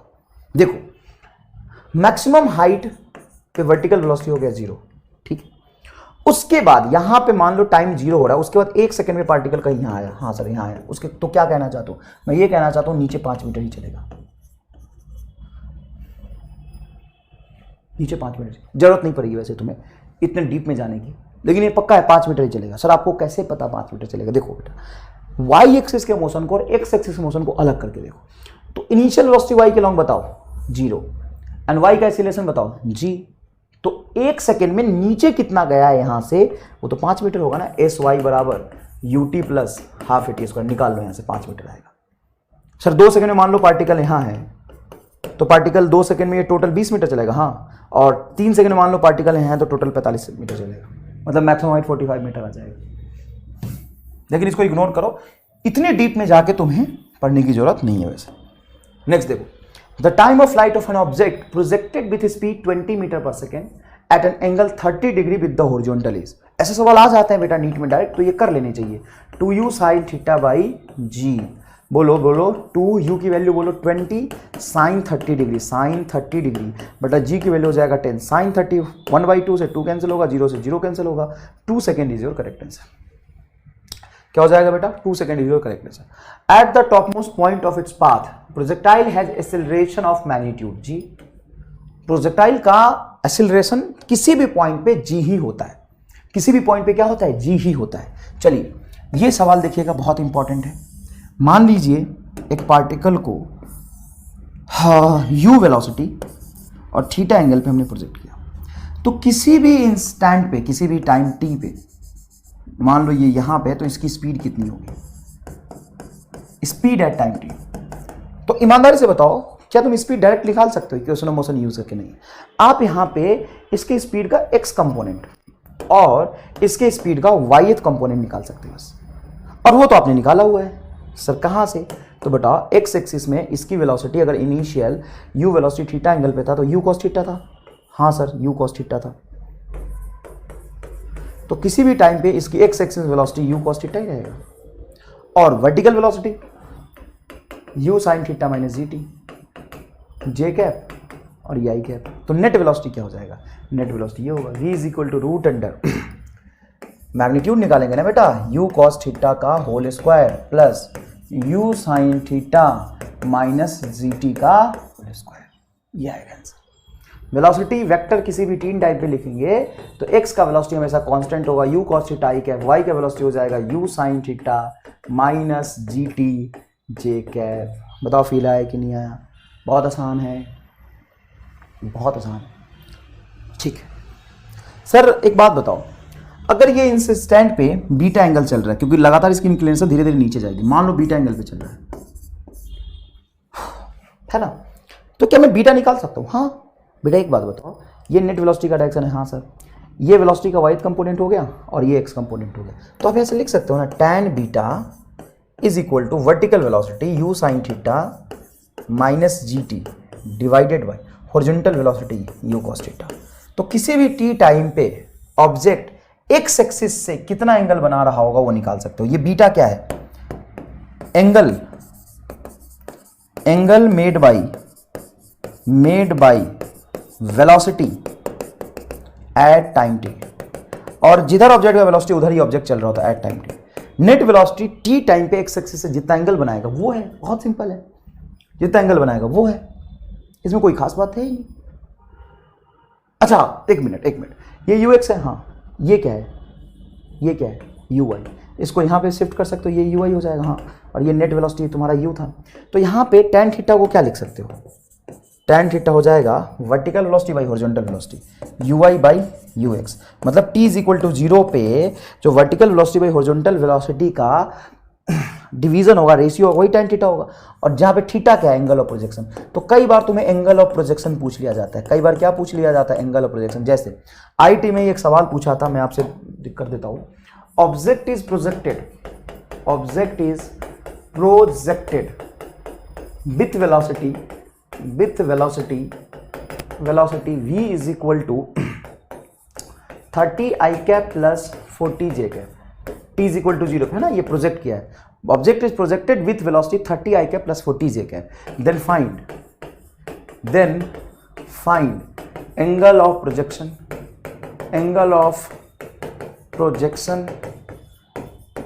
And HTR। सब कुछ, angle of projection, maximum height, time flight and range, सब कुछ कैसे निकालेंगे? सुनिएगा ध्यान से। एंगल ऑफ प्रोजेक्शन मतलब कितने एंगल में प्रोजेक्ट किया, मतलब tan थीटा। और tan थीटा होता है बेटा वर्टिकल वेलोसिटी का कंपोनेंट बेटा हॉरिजॉन्टल वेलोसिटी। देखो मान लो पार्टिकल को तुमने ऐसे प्रोजेक्ट किया, ये है तेरा initial direction of projection at an angle theta. इस वेलोसिटी का एक कंपोनेंट होगा ये ux और ये कंपोनेंट होगा uy। तो यहाँ पे tan theta uy by ux ही तो होगा। अच्छा काम करो, वो भी छोड़ो। अगर मान लो मेरी मर्जी है, मैं uy बाई ux का रेशियो देखना चाहता हूँ, तो what is uy? uy is u sin theta, है ना, वर्टिकल वेलोसिटी। और what is ux? u cos theta. बताओ u से u कटेगा, क्या बचेगा? tan theta. यहाँ से भी आ गया uy बाई ux। uy मतलब इनिशियल वेलोसिटी का y कंपोनेंट 40, x कंपोनेंट 30, तो हो जाएगा 40 डिवाइडेड बाई 30। ये कैंसिल हो गया, 4/3 मतलब theta is equal to 53 degree. Theta is equal to 53 degree. और टाइम ऑफ फ्लाइट लिखेंगे बेटा, तो टाइम ऑफ फ्लाइट होगा 2uy बाई जी।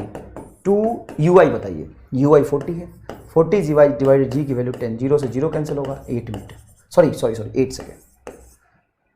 रेंज निकालेंगे 2ux uy by ji. 2ux की वैल्यू बताइए 30, uy की वैल्यू बताइए 40 डिवाइडेड जी की वैल्यू 10, 0 से 0 कैंसिल होगा। और 4 multiply to 8, 240 metre is the correct answer. एक बार वेरीफाई कर लीजिएगा, वैसे तो हाँ सही है, 240 मीटर। हाइट भी निकाल सकते हैं यहाँ से, कोई खास बात नहीं।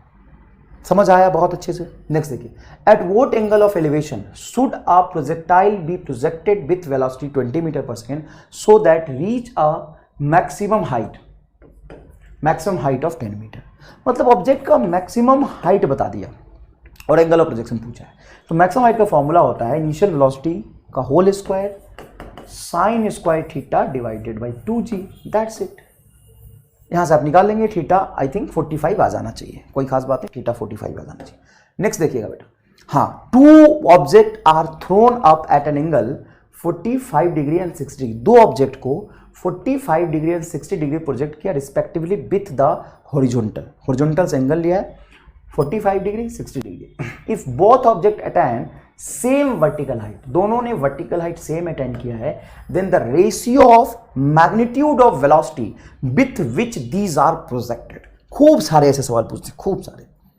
किया क्या है, दोनों का हाइट सेम दे दिया, एंगल डिफरेंट है तो वेलोसिटी डिफरेंट रही होगी, तो वेलोसिटी कितने से प्रोजेक्ट किया वो पूछा है। क्या करना है बेटा, एक ही लाइन का सॉल्यूशन है, पहले केस का मैक्सिमम हाइट बराबर दूसरे केस का मैक्सिमम हाइट।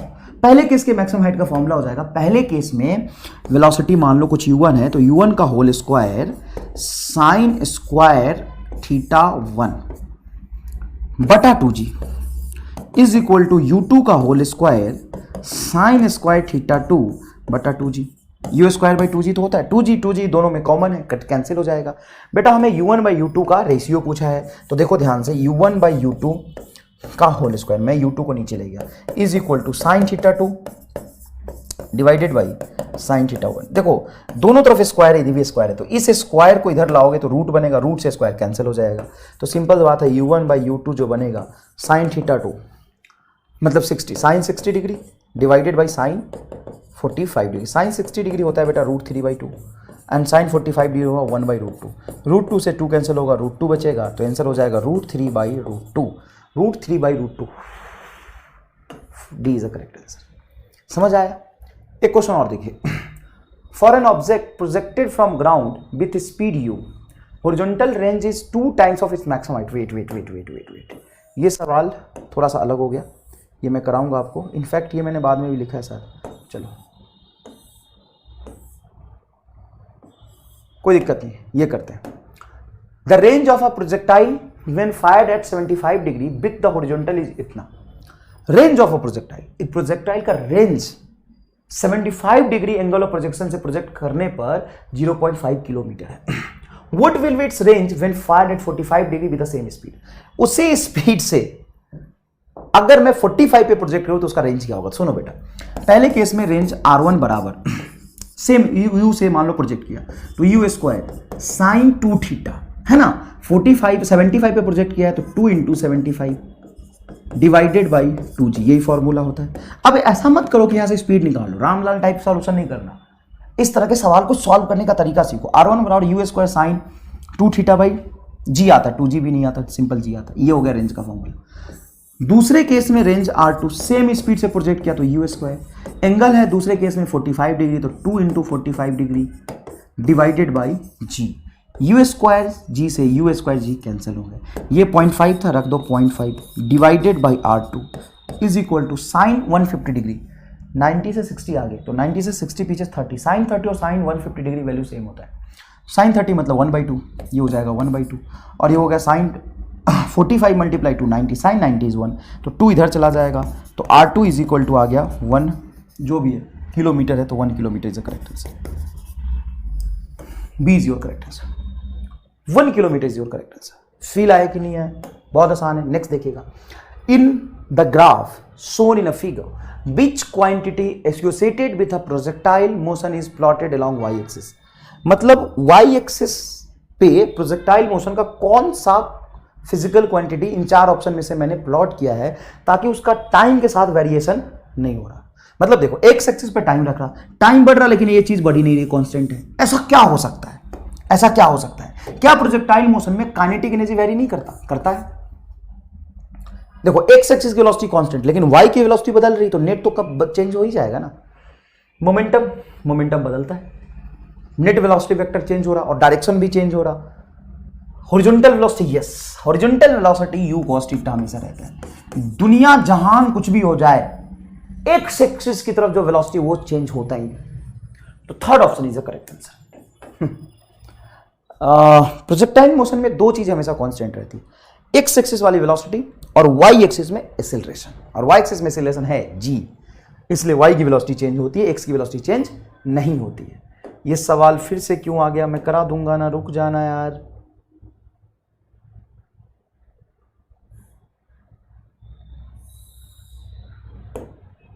चलो ये सवाल करते हैं पहले। ये सवाल है नीट 2013 का, है एग्जैक्टली नीट 2013 का।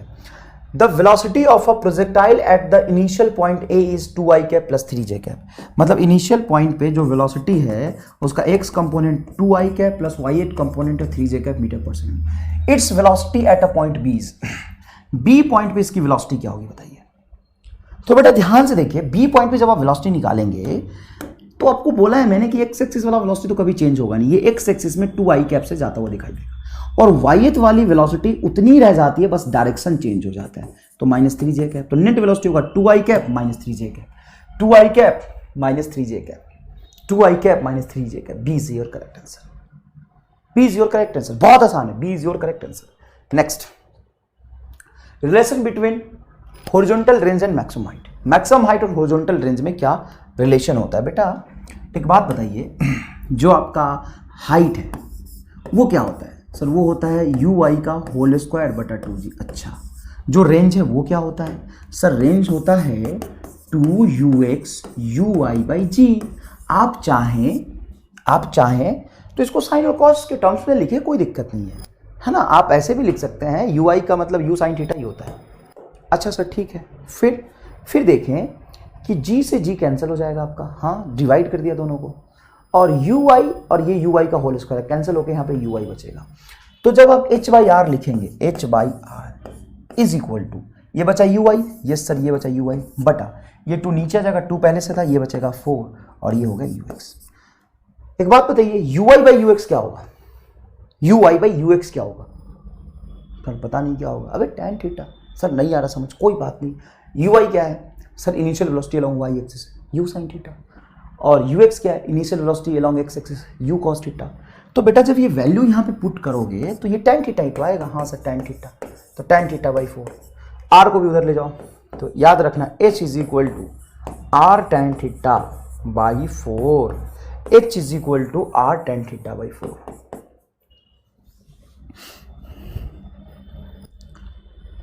h is equal to r tan theta by 4। इसको लॉजिकली थोड़ा वेरीफाई कर सकते हो कि tan थीटा ऊपर ही क्यों आना चाहिए। ऐसे सोचो कि अगर मैं थीटा को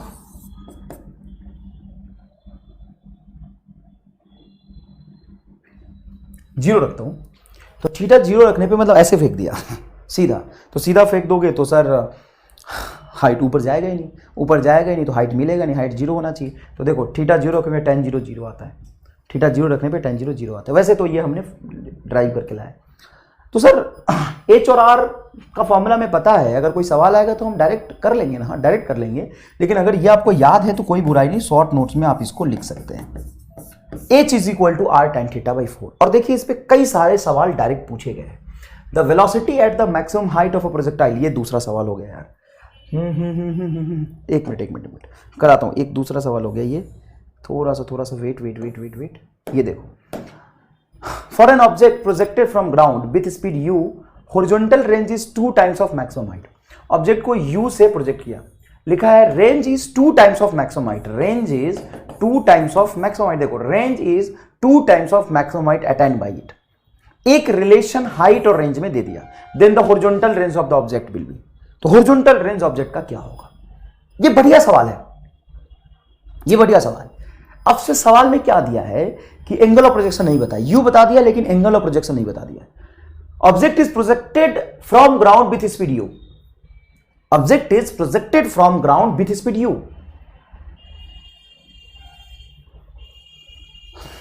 and range is 2 times of maximum height. आप यहां पे ये कंसेप्ट यूज करेंगे जो अभी बताया मैंने, h is equal to r tan theta by 4। ठीक है सर, अब यहां से क्या कर लेंगे, अब क्या करेंगे देखिएगा ध्यान से। एक बात बताइए, r की वैल्यू कितनी है सर? 2h के बराबर, तो यहां पे r की वैल्यू 2h रख दीजिए। तो h बराबर r की वैल्यू को क्या रखेंगे? 2h tan theta by 4 H से एच कैंसिल होगा, 2/4 तो ये कैंसिल होगा, तो नीचे से बचेगा 2, तो tan theta is equal to आ जाएगा 2। और आपको मैंने ये exactly unit and mathematical tool में ट्रिगोनोमेट्री पढ़ाया था, तो आपको बोला था tan थीटा 2 है, मतलब P/B का रेशियो 2 है, नीचे 1 भी मान सकते हैं, तो P2B1। ठीक है, अब आपसे रेंज पूछा है, तो रेंज क्या होता है? रेंज होता है U² 2 sin theta cos theta by g. U² 2 sin theta by cos theta, U² 2 sin theta into cos theta. Sir ये तो हमने नहीं पढ़ा था बेटा, sin 2 थीटा का फॉर्मूला होता है 2 sin theta into cos theta. एक मिनट इसको सॉल्व करिए एक बार, है ना, इसको एक बार सॉल्व करके देखिए क्या आ रहा है आंसर,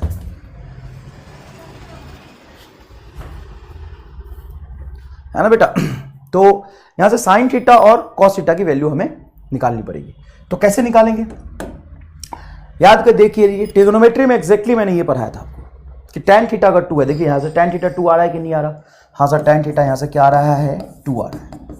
अगर बेटा tan थीटा 2 है तो sin थीटा और cos थीटा की वैल्यू निकाल के रख देंगे, यहां से आंसर आ जाएगा R is equal to U² into 2/g। sin theta क्या हो जाएगा? तो sin थीटा होगा 2/√5, cos थीटा क्या हो जाएगा? 1/√5। तो ये 2 से 2 मल्टीप्लाई होगा, तो ये बनेगा 4U² बटा 5g, 4U² बटा 5g, 4U² बटा 5g। अब सर ये प्रूफ करके दिखाओ, एकदम बेसिक से लाइन बाय लाइन लिख के बताओ कि सर अगर tan थीटा आपका 2 आया है तो sin थीटा की वैल्यू और cos थीटा की वैल्यू आपने ये क्यों लिखा है? बेटा लाइन बाय लाइन लिख के मैंने ट्रिगोनोमेट्री पढ़ाते समय फर्स्ट लेक्चर में पूरा कराया, आप वहां जाके देखिए अगर आपने क्लास नहीं लिया तो।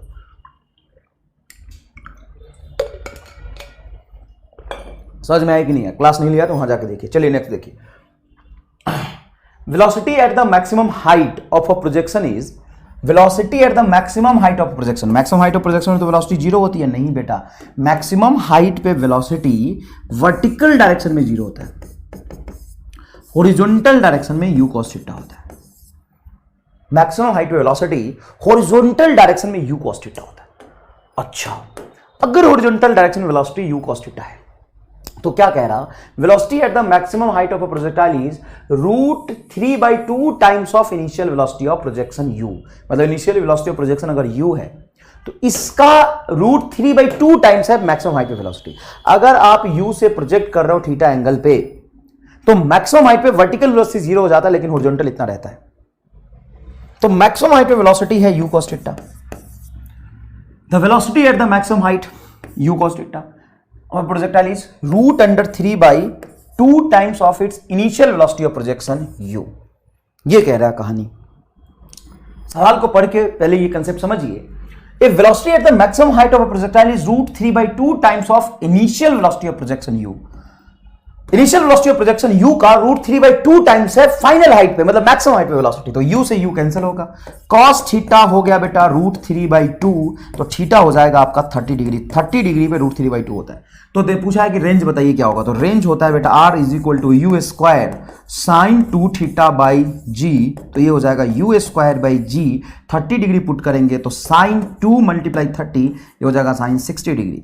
तो बताइए sin 60 डिग्री की वैल्यू क्या आएगी? U² by g, sin 60 is nothing but √3/2, तो √3 U² by 2g, √3 U² by 2g। इसी तरीके के सवाल आपको मिलेंगे पूरे नीट में, इसी तरीके के सवाल मिलेंगे, n नंबर ऑफ क्वेश्चन इसी पे बेस्ट मिलेंगे। देखिए AIPMT 2012 में क्या पूछा है? The horizontal range and maximum height of a projectile are equal. The horizontal range है ना, and maximum height of a projectile are equal. Sir ऐसे कैसे हो सकता है रेंज और हाइट इक्वल हो जाए? देखो क्वेश्चन में एक सवाल लिखा है और सवाल के कुछ अपने कंडीशंस होते हैं, है ना, हर सवाल के अपने अलग अलग कंडीशन होते हैं। कभी बोलेगा कि range is half of maximum height, कभी बोलेगा range is 4 times of maximum height, कभी बोलेगा range is equal to maximum height. ये सवाल का कंडीशन है। और एक कंडीशन तुम्हें हमेशा पता होता है कि जब भी प्रोजेक्टाइल मोशन होगा तो हाइट और रेंज में ये रिलेशन होगा H बराबर R tan थीटा बाई 4। ये कब सही है? ये हमेशा सही है, ये होता है हर प्रोजेक्टाइल मोशन में हाइट और रेंज के बीच में, हर प्रोजेक्टाइल मोशन के हाइट और रेंज के बीच में ये रिलेशन होता है। Horizontal range and maximum height are equal. Sir यहां पे तो बोला इक्वल है, तो इस सवाल के लिए इक्वल है। वो कह रहा है कि h बराबर r है तो एंगल ऑफ प्रोजेक्शन कितना होना चाहिए बताइए। तो ये क्वेश्चन का कंडीशन यहाँ पुट करो, h बराबर r है तो h और r बराबर है तो ये कैंसिल हो जाएगा, तो बनेगा tan थीटा बराबर 4 और tan थीटा बराबर 4 है तो थीटा बराबर हो जाएगा, tan को इधर लाएंगे तो tan inverse 4। Option number D is correct, option number D is correct, ये सही है। बड़ा आसान है यार, बहुत आसान है। आइए देखते हैं next. Horizontal range of a projectile is 4√3 times its maximum height. Range is 4√3 times of maximum height. ये रिलेशन दिया h max, ये then its angle of projection। तो आप जानते हैं h is equal to r tan theta by 4 होता है। r को आप रखेंगे 4√3h, r को आप रखेंगे 4√3h, यहां पे रखेंगे r को 4√3h tan थीटा बटा 4 is equal to h। h से h कैंसिल होगा, 4 से 4 कैंसिल होगा, तो tan theta is equal to 1/√3 आ जाएगा, तो theta is equal to 30 degree होगा। D option is your correct.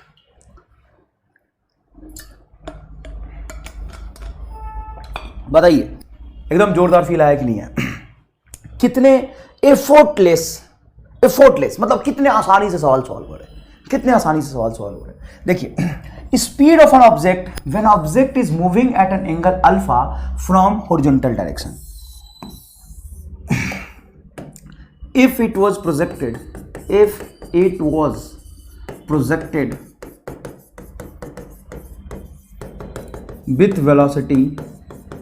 with velocity u at an angle theta. एक ऑब्जेक्ट को u वेलोसिटी और थीटा एंगल पे प्रोजेक्ट किया, ठीक है साहब, u velocity and theta angle पे प्रोजेक्ट किया। Speed of object when object is moving at angle alpha from horizontal, जिस इंस्टेंट पे मैंने प्रोजेक्ट किया उसी इंस्टेंट पे इसका एंगल है हॉरिजॉन्टल से थीटा और स्पीड है u दिया हुआ है। अब पार्टिकल का पाथ कुछ ऐसा होगा, हम जानते हैं कि धीरे धीरे इसका एंगल ऑफ इंक्लिनेशन हॉरिजॉन्टल से कम होता जाता है। किसी इंस्टेंट पे जब वो हॉरिजॉन्टल से अल्फा एंगल बना रहा है उसी इंस्टेंट पे इसका स्पीड क्या होगा बताओ। अब अगर गौर से देखोगे तो सवाल तो बड़ा भयंकर है। सर ये क्या पूछ रहा है, तो भारी सवाल है सर, बहुत ही भारी सवाल है। टफ सवाल को हम यूपी बिहार वाले कहते हैं बहुत ही भारी है सर, बहुत भारी है, वे कहाँ सर पे उठा के ले जाएगा इसको। पर सवाल अच्छे से, speed of object when it is moving, object is moving at an angle alpha from horizontal, जब वो हॉरिजॉन्टल डायरेक्शन से अल्फा एंगल पे चल रहा है उसी इंस्टेंट पे इसका स्पीड क्या होगा। तो तुमने मान लो एज्यूम कर लिया कि स्पीड लेट से इसका v है, स्पीड एज्यूम कर लिया लेट से v है, ठीक है। u एंगल पे u स्पीड से थीटा एंगल पे प्रोजेक्ट किया, स्पीड मान लो v है। अगर इसका नेट स्पीड v है तो इसके दो कंपोनेंट होंगे, हाँ, एक x और y। x कंपोनेंट क्या होगा, अगर एंगल अल्फा है स्पीड v है तो बोलोगे x कंपोनेंट होगा v cos अल्फा। और x एक्सिस में वेलोसिटी तो कांस्टेंट होती है, हाँ, कितनी होती है u cos theta. x axis की वेलोसिटी कभी बदलती कहाँ है, जब बदली नहीं तो सर ये बदल के आपने v cos अल्फा कैसे लिखा। देखो बेटा देखो यहां पे इसकी वेलोसिटी कितनी है इनिशियल u, x कंपोनेंट क्या होगा u cos थीटा, ठीक है। x एक्सिस की initial velocity u cos theta. अब इसका नेट स्पीड क्यों चेंज हुआ है सर, वर्टिकल वेलोसिटी थोड़ा कम हो गया है इसलिए नेट स्पीड चेंज हो गया। तो मान लो कि इसका नेट स्पीड है कुछ v इस डायरेक्शन में अल्फा एंगल पे, तो नेट वेलोसिटी v उसका कंपोनेंट x एक्सिस की तरफ लोगे तो नेट वेलोसिटी v, वेलोसिटी के मैग्नीट्यूड को स्पीड कहते हैं, नेट वेलोसिटी v उसका x कंपोनेंट लोगे तो होगा v cos अल्फा। हाँ सर, अगर नेट वेलोसिटी वहां पे है v अल्फा एंगल पे चल रहा है तो x एक्सिस की तरफ होना चाहिए v cos अल्फा, और x एक्सिस पर होता हमेशा है u cos थीटा। तो ये v cos अल्फा बराबर u cos theta, v cos alpha बराबर u cos थीटा, अल्फा को नीचे ले जाओगे तो v बराबर होगा u cos theta divided by cos alpha. 1/cos होता है बेटा sec, तो v is equal to u cos theta into sec alpha, ऐसे भी लिख सकते हैं। This is your correct answer. Feel आया कि नहीं आया? कुछ नहीं करना, किसी भी टी टाइम में वेलोसिटी मान लो v है तो उसका x कंपोनेंट ले लो बस। Condition for a maximum horizontal range. तुम्हारा फेवरेट प्लेयर कौन सा है क्रिकेट में? सर हमारा फेवरेट प्लेयर है सर विराट कोहली। सर हमारा एकदम आइडियल है सर सर हम बहुत ही मेरा आइडियल है सर, हम महेंद्र सिंह धोनी है सर, हम जान दे देंगे सर, महेंद्र सिंह धोनी का 4 फोटो लगाए हैं सर घर में हम, मेरा आइडियल है सर एकदम। अच्छा, अच्छी बात है, संघर्ष किया है और आइडियल है, बनाना भी चाहिए। लेकिन एक बात बताओ, तुम क्रिकेट खेलते हो क्या? नहीं सर हम तो डॉक्टर बनेंगे। अच्छा, तो कोई 5 सर्जन के नाम याद है जो इंडिया के टॉप सर्जन हैं? नहीं सर वो तो हम नहीं जानते हैं। वाह यार, तुम बनना चाहते हो डॉक्टर, और तुम्हारा फेवरेट और आइडियल है शाहरुख खान और विराट कोहली। वाह यार, इंडिया का यही दुर्भाग्य है। क्या दिया है सोसाइटी को विराट कोहली ने? Sir entertainment. वैसे कम है क्या इंटरटेनमेंट? तुम्हारे डाउट से ही मैं इंटरटेन हो जाता हूं, तुम्हारे डाउट पढ़ के इंटरटेन हो जाता हूं मैं, और क्या इंटरटेनमेंट चाहिए? देखो मैं गलत वे में मत लेना, हर चीज के 2 एस्पेक्ट होते हैं, तो पॉजिटिव भी समझ सकते हो, नेगेटिव भी समझ सकते हो। ये इंडिया का दुर्भाग्य ही है कि हमारे जो आइडियल्स होते हैं, जिनको हम अपने लाइफ का प्रेरणा स्रोत मानते हैं, वो या तो हीरो होता है नहीं तो क्रिकेटर होता है, और उसने एक्चुअल में सोसाइटी को बहुत कुछ नहीं दिया है। सोसाइटी को दिया है किसी ने, तो इंडिया के टॉप डॉक्टर्स ने दिया है जो गवर्नमेंट सर्विस कर रहे हैं, इंडिया के टॉप साइंटिस्ट ने दिया है, इंडिया के टॉप टीचर्स ने दिया है। उनके बदौलत पे तुम डॉक्टर बनोगे, या डॉक्टर बनोगे तो किसके जैसे बनोगे? तुम्हें ये नहीं पता होगा इसरो का चीफ कौन है, या इसरो में भी किस चीज पे काम चल रहा है वो नहीं पता होगा, लेकिन क्रिकेट कहां चल रहा है ये पता है। धन्य प्रभु। तुम्हें पता है बहुत पहले, मतलब अभी 1700 सेंचुरी में, 1600 सेंचुरी में सेलिब्रिटी कौन होते थे? साइंटिस्ट, और उनका कंसर्ट होता था। कंसर्ट जो कहते हैं ना कि अभी जो म्यूजिक कंसर्ट में तुम जाते हो, वैसे भी होता था उनका, जिसमें वो अपने इन्वेंशंस, अपने रिसर्च के बारे में बताते थे, और लोग बड़े सरप्राइज होते थे, अच्छा ऐसा हो जाता है, लोग बहुत खुश होते थे, उनके टिकट बिकते थे। पहले म्यूजिक और नाचने गाने वाले थोड़े ना होते थे, अब आ गए नाचने गाने वाले। सर वो कैसे आ गए? साइंटिस्ट लोगों ने लाया। कैसे? तो उन्होंने ही तो इन्वेंट किया ना, कैमरा का, टीवी का, ब्रॉडकास्टिंग सिस्टम का, पिक्चर का, उन्होंने तो इन्वेंट किया। एक कहावत सुना है तुमने, अपने पैर पे कुल्हाड़ी मारना? हाँ सर, वो यहाँ वैलिड है, वो एक्जैक्टली यहाँ पे वैलिडेट होता हुआ दिखाई देता है साइंटिस्ट लोगों के साथ। उन्होंने कैमरा बनाया, ब्रॉडकास्टिंग सिस्टम लाया, मूवी सिस्टम लाया, है ना, पिक्चर बनाया, और उसके बाद नाचने गाने वाले लोग हीरो बन गए। वो काला दिन था जिस दिन, ब्लैक डे मान सकते हो साइंस में, जिस दिन कैमरा का इन्वेंशन हुआ, ब्लैक डे था उस दिन। उसके बाद से साइंटिस्ट लोगों का जो स्टारडम बोलते हैं ना, स्टारडम, वो खत्म हो गया। उनको कोई नहीं जानता, कोई नहीं पूछता, और कोई बनना भी नहीं चाहता उनके जैसे। बच्चा यहाँ पे 7वीं 8वीं में आता नहीं कि टिकटॉक पे वीडियो डालता है। भाई साहब, नचनिया गाना है सबको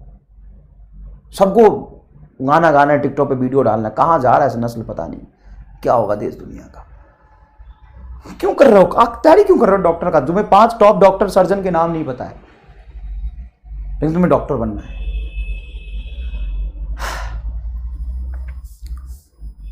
चलो देखो, condition for maximum horizontal test. चलो राहुल द्रविड़ तुम्हारा फेवरेट होगा। नहीं सर हमारा नहीं है। चलो मेरा है राहुल द्रविड़। राहुल द्रविड़ को दीवार कहते हैं। क्यों? क्योंकि इंसान आउट कैसे हो सकता है सर? बोल्ड होगा नहीं तो कैच आउट होगा, या रन आउट होगा। ऐसे 2-3 तरीके होते हैं। तो बोल्ड होता नहीं क्योंकि विकेट के आगे खड़ा हो जाता है, और कैच आउट होता नहीं क्योंकि बॉल को हवा में मारता ही नहीं है ना, बॉल को सीधा जमीन पे ही मारता है। हाँ बिल्कुल सही बात है।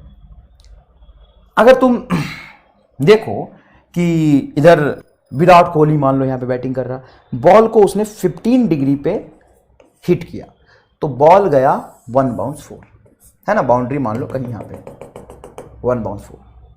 सामने खड़ा था रोहित शर्मा, उसको लगा अच्छा 15 डिग्री पे उठाने पे बॉल बाहर नहीं जा रहा, चलो हम 30 डिग्री पे मारते हैं। तो रोहित शर्मा ने इसको 30 डिग्री पे प्रोजेक्ट किया। 30 डिग्री पे प्रोजेक्ट करने से रेंज बढ़ गया और बॉल 1 बाउंस 4 गया, अभी भी 6 नहीं गया, 30 डिग्री प्रोजेक्ट किया। तो सामने था MSD महेंद्र सिंह धोनी, वो कह रहा है कि ये सब बेकार खेल रहे हैं 15 और 30 पे, लॉ में 60 डिग्री पे प्रोजेक्ट करता हूँ और ऊपर खेलता हूँ। 60 डिग्री पे प्रोजेक्ट करने के बाद भी इसका रेंज उतना ही रहा, ये अभी भी 1 बाउंस 4 गया। और एग्जैक्टली 30 डिग्री पे जितना एंगल था मतलब 30 डिग्री पे जितना रेंज था 60 डिग्री पे प्रोजेक्ट करने पे उतना ही रेंज मिला। हाँ, सबका initial speed of projection same था। सामने खड़ा था वीरेंद्र सहवाग, वो कहता है ऐसे कैसे, एक काम करो और ऊपर खेलते हैं 75 डिग्री। 75 डिग्री पे जब बॉल को प्रोजेक्ट किया तो रेंज और कम हो गया और एग्जैक्टली 15 डिग्री के बराबर था जब हमने 75 डिग्री पे प्रोजेक्ट किया।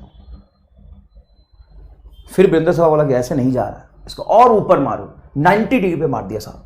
90 डिग्री पे जब हिट किया तो रेंज तो और जीरो मिलेगा, ऊपर जाएगा और नीचे गिर जाएगा, कैच आउट होता है। ऐसे बॉल को डक कर करके वीरेंद्र सहवाग आउट हो जाता था। तो सर एंगल बढ़ाने से रेंज बढ़ता है? हाँ, एंगल 15 डिग्री था तो रेंज कम था, 30 डिग्री पे रेंज और बढ़ा, 30 डिग्री पे रेंज थोड़ा बढ़ा, है ना। 45 डिग्री पे करोगे तो रेंज और बढ़ेगा और मैक्सिमम होगा। अब आता है सचिन तेंदुलकर, उसको पता है कि ज़्यादा दम नहीं लगाना, ज़्यादा ऊपर नहीं खेलना। 75 डिग्री पे रेंज मैक्सिमम होता है अगर इनिशियल स्पीड यू सब सेम दिया हो तो। मतलब सारे केस में सारे एंगल ऑफ प्रोजेक्शन पे यू सेम रखे, अपन यू सेम रखें, है ना, सबका इनिशियल वेलोसिटी सेम रखे तो रेंज इज इक्वल टू होता है u square sine 2 theta by g, u square sine 2 theta by g. हाँ बिल्कुल ठीक है। मैं क्या चाहता हूं, रेंज को मैक्सिमाइज करना। तो देखो ये दोनों चीजें तो गिवन है, ये सबका सेम है, तो मैक्सिमम आर तभी होगा जब साइन 2 थीटा मैक्सिमम होगा। और साइन थीटा हो, 2 थीटा हो, 3 थीटा हो, 5 थीटा हो, 10 थीटा हो, 500 थीटा, कुछ भी हो, साइन के अंदर कोई भी एंगल डालो उसका मैक्सिमम वैल्यू 1 ही होता है। तो सर आर मैक्सिमम तभी होगा जब साइन 2 थीटा 1 हो जाएगा, मतलब आर मैक्सिमम होगा यू स्क्वायर बाई जी। और वो कब होगा? जब साइन 2 थीटा का मैक्सिमम वैल्यू क्या हो जाएगा? 1 हो जाएगा। साइन का मैक्सिमम पॉसिबल वैल्यू 1 होता है, तो सर 1 कब होता है? जब थीटा के अंदर 90 डिग्री हो, मतलब ये साइन के अंदर 90 हो, साइन 91 होता है, मतलब 2 थीटा की जगह पे 90 डिग्री होगा तभी, जब 2 थीटा की जगह पे 90 डिग्री होगा तभी साइन 91 होता है। तो 2 थीटा 90 मतलब theta is equal to 45 degree. तो रेंज कब मैक्सिमम होता है? जब थीटा 45 डिग्री हो। अगर 45 डिग्री से एंगल कम रखोगे तो भी रेंज कम होगा, और 45 डिग्री से एंगल ज्यादा बढ़ाओगे तो भी रेंज कम होगा। मैक्सिमम रेंज एग्जिस्ट करता है 45 डिग्री पे। मैक्सिमम रेंज कहां एग्जिस्ट करता है? 45 डिग्री। वो कितना होता है मैक्सिमम रेंज? मैक्सिमम रेंज होता है u square by g. Next सवाल देखिएगा, if R is the maximum horizontal range. अब कई सवाल में एंगल ऑफ प्रोजेक्शन नहीं दिया होगा, एंगल ऑफ प्रोजेक्शन के बारे में बात नहीं करेगा, वो तुम्हें बता देगा मैक्सिमम रेंज लिख देगा कहीं ना कहीं बीच में उठा के कहीं ना कहीं लिख देगा मैक्सिमम हॉरिजॉन्टल रेंज। तो आप समझ जाना कि if R is the maximum horizontal range of the particle, मतलब थीटा 45 डिग्री है। मैक्सिमम हॉरिजॉन्टल रेंज तभी एग्जिस्ट करेगा, मैक्सिमम हॉरिजॉन्टल रेंज आर तभी एग्जिस्ट करेगा जब थीटा 45 हो। तो R is the maximum horizontal range of the particle, then the greatest height attained by it is, greatest height attained by it is.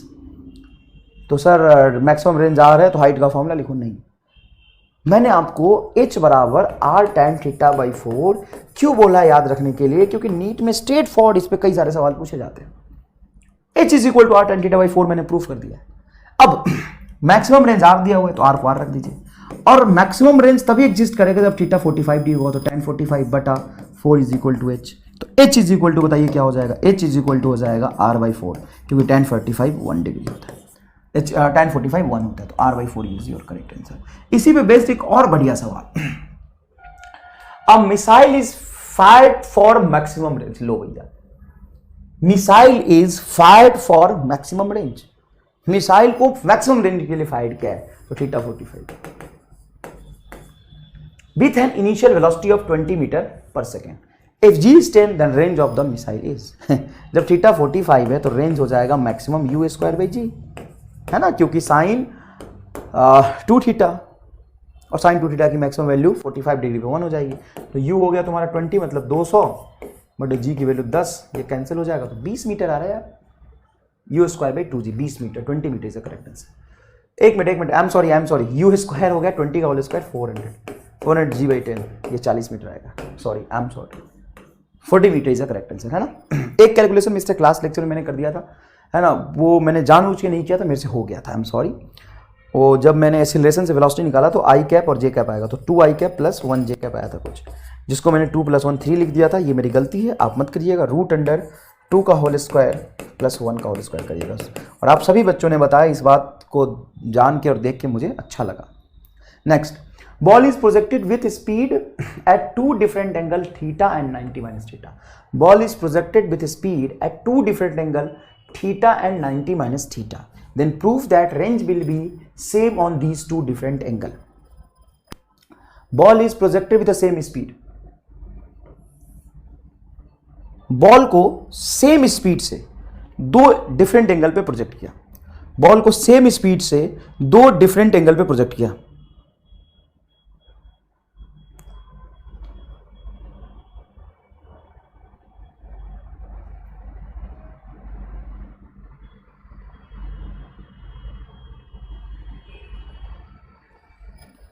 क्या किया? दो डिफरेंट एंगल पे project किया. एक है एंगल आपका थीटा, दूसरा एंगल है 90 minus theta. Then prove that range will be same on these two different angle. तो रेंज सेम होगा, ये प्रूव करिए. कैसे प्रूव करेंगे? रेंज का फॉर्मूला होता है u square sine 2 theta by g. मान लीजिए स्पीड यू है, चलिए इस दोनों केस में सेम स्पीड यू ही रखना है. स्पीड यू है, एंगल थीटा है, तो चलिए यहाँ पे 2 थीटा बाई जी रख दिया. ये पहले केस में रेंज आ गया जब एंगल थीटा था. दूसरे केस में एंगल 90 माइनस थीटा है, तो आप रेंज R2 रखेंगे यू स्क्वायर साइन 2 थीटा के जगह पे आप रखेंगे 90 माइनस थीटा, है ना. एंगल और प्रोजेक्शन दूसरा क्या है? 90 माइनस थीटा, तो यहाँ रख देंगे 90 minus theta divided by g. तो R2 के केस में बेटा ये 2 को अंदर ले जाएंगे तो ये बनेगा यू स्क्वायर साइन 2 अंदर जाएगा तो ये बनेगा 180 degree minus 2 theta divided by g. हाँ बढ़िया है, ये तो बढ़िया है, जोरदार है एकदम. तो जोरदार है. तो यहाँ पे एक बात बताइए कि 180 डिग्री माइनस 2 थीटा क्या होगा? तो एंगल अगर 180 डिग्री माइनस अल्फा अगर हो तो 180 डिग्री माइनस अल्फा में फंक्शन चेंज नहीं होता है, क्योंकि हॉरिजॉन्टल लाइन मतलब 180 डिग्री फंक्शन चेंज नहीं करेगा. तो साइन को साइन रखेगा. ठीक है सर. और ये सेकेंड क्वाड्रेंट में साइन पॉजिटिव होता है तो ये पॉजिटिव रहेगा. Sine 180 minus alpha sine alpha ही रहेगा.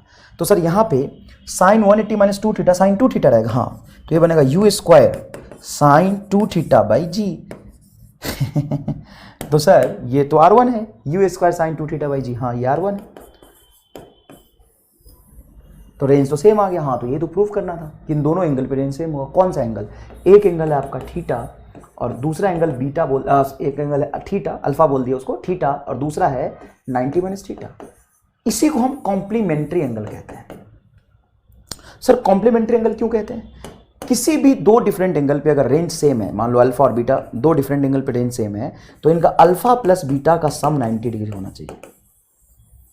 कभी कभी ऐसा भी सवाल बोल देता है कि ball is projected at an angle alpha and beta with same speed, then range is equal. Then proof that alpha plus beta is 90 degree. दोनों का सम 90 होगा. और वैसे भी देखिए थीटा है, अल्फा की वैल्यू थीटा है और बीटा की वैल्यू 90 माइनस. इसको सम करेंगे तो थीटा प्लस 90 माइनस थीटा से थीटा थीटा कैंसिल होगा, क्या आएगा? 90 आएगा. तो किसी भी दो एंगल, जो एक थीटा है दूसरा 90 माइनस थीटा है, तो एक थीटा है दूसरा 90 माइनस थीटा, तो दोनों का सम तो 90 बनेगा ना. तो दो डिफरेंट एंगल जिनका सम 90 बोल दो, जिनका सम क्या है 90 है, तो दोनों पे जो रेंज होगा R alpha plus R beta बराबर होगा. इसका मैं टेबल बना देता हूँ, बहुत सुंदर और जबरदस्त. मान लो दो डिफरेंट एंगल पे सेम स्पीड से मैंने प्रोजेक्ट किया अल्फा और बीटा पे. अल्फा और बीटा पे if alpha is 30 degree then beta क्या हो जाएगा? बीटा ऑब्वियस सी बात है ये 90 माइनस अल्फा होगा. एक थीटा है तो दूसरा 90 माइनस थीटा. देखो एक अल्फा है तो दूसरा 90 माइनस अल्फा, 60 डिग्री. अब तुम निकाल के भी देख सकते हो, वेरीफाई करके देख सकते हो. अगर अल्फा 30 है तो अल्फा को 30 रखो, 90 माइनस 30 क्या होगा? 60. दोनों पे रेंज सेम आएगा. तो बॉल को 30 पे प्रोजेक्ट करो, 60 पे प्रोजेक्ट करो, रेंज सेम आएगा. और बॉल को मान लो 40 डिग्री प्रोजेक्ट किया और 50 डिग्री प्रोजेक्ट किया तो रेंज सेम आएगा. क्या बात कर रहे हो? 40 और 50 पे भी रेंज सेम आएगा. हाँ भाई, कैसे से रेंज सेम आएगा? तो दोनों का सम देखो. एक तुम लेते हो, मान लो ये तुमने बोला कि एंगल 40 है, तो दूसरा क्या हो जाएगा? 90 माइनस 40, 90 माइनस 40, तो 90 माइनस 40 50 बनता है. अच्छा 70 डिग्री और 20 डिग्री, देखो रेंज सेम आएगा, 70 20 90. अच्छा सर इसका मतलब तो आप कल को ये बोलोगे 80 डिग्री और 10 डिग्री, हाँ रेंज सेम आएगा. फिर तो हम ये भी बोल सकते हो 15 डिग्री और 75 डिग्री, हाँ रेंज सेम आएगा. तो किसी भी दो डिफरेंट एंगल पे रेंज सेम होगा अगर उनका दोनों का सम 90 डिग्री है. तो देखो ना 75 15 80 10 सम 90 डिग्री. एक बात बताओ, एक बॉल को मैंने 41 डिग्री पे प्रोजेक्ट किया और दूसरे बॉल को मैंने 49 डिग्री प्रोजेक्ट किया विथ स्पीड यू.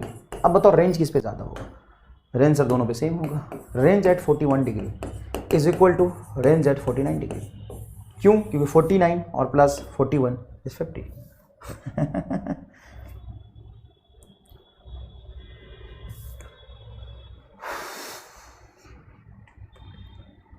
हाँ एकदम सही है। 41 डिग्री और 49 डिग्री पे रेंज क्या होगा? सेम होगा। अब देखिए नीट में इस पे बेस्ट कैसे कैसे सवाल पूछे जाते हैं।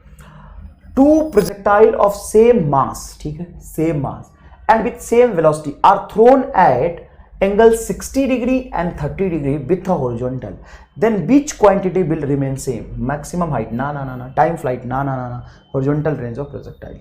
देखो सेम वेलोसिटी दिया और अलग अलग एंगल पे प्रोजेक्ट किया, तो सेम वेलोसिटी और अलग अलग एंगल पे प्रोजेक्ट करोगे तो हाइट तो अलग अलग आएगा, है ना। वेलोसिटी सेम है, एंगल अलग अलग है, तो वर्टिकल कंपोनेंट अलग अलग हो जाएगा। लेकिन दो ऐसे एंगल जिनका सम 90 डिग्री है उस पर रेंज सेम आता है। और देखो 30 डिग्री और 60 की तो रेंज सेम आएगा। और ये AIPMT 2000 का ही सवाल है, और ऐसे सवाल रिसेंटली कई बार पूछे गए हैं। जैसे देखिए, for angle of projection of a projectile eight angle 45 minus theta and 45 plus theta, 45 plus theta and 45 minus theta project किया, देन रेंज का रेशियो बताइए अगर दोनों को सेम स्पीड से प्रोजेक्ट किया तो। बेटा देखिए, अगर पहला एंगल अल्फा है आपका, पहला एंगल ऑफ प्रोजेक्शन है 45 माइनस थीटा और दूसरा एंगल ऑफ प्रोजेक्शन है 45 डिग्री प्लस थीटा, तो इन दोनों का सम करिए तो अल्फा प्लस बीटा हो जाएगा 45 minus theta plus 45 plus theta, plus theta minus theta cancel होगा, 45 हो गया 90।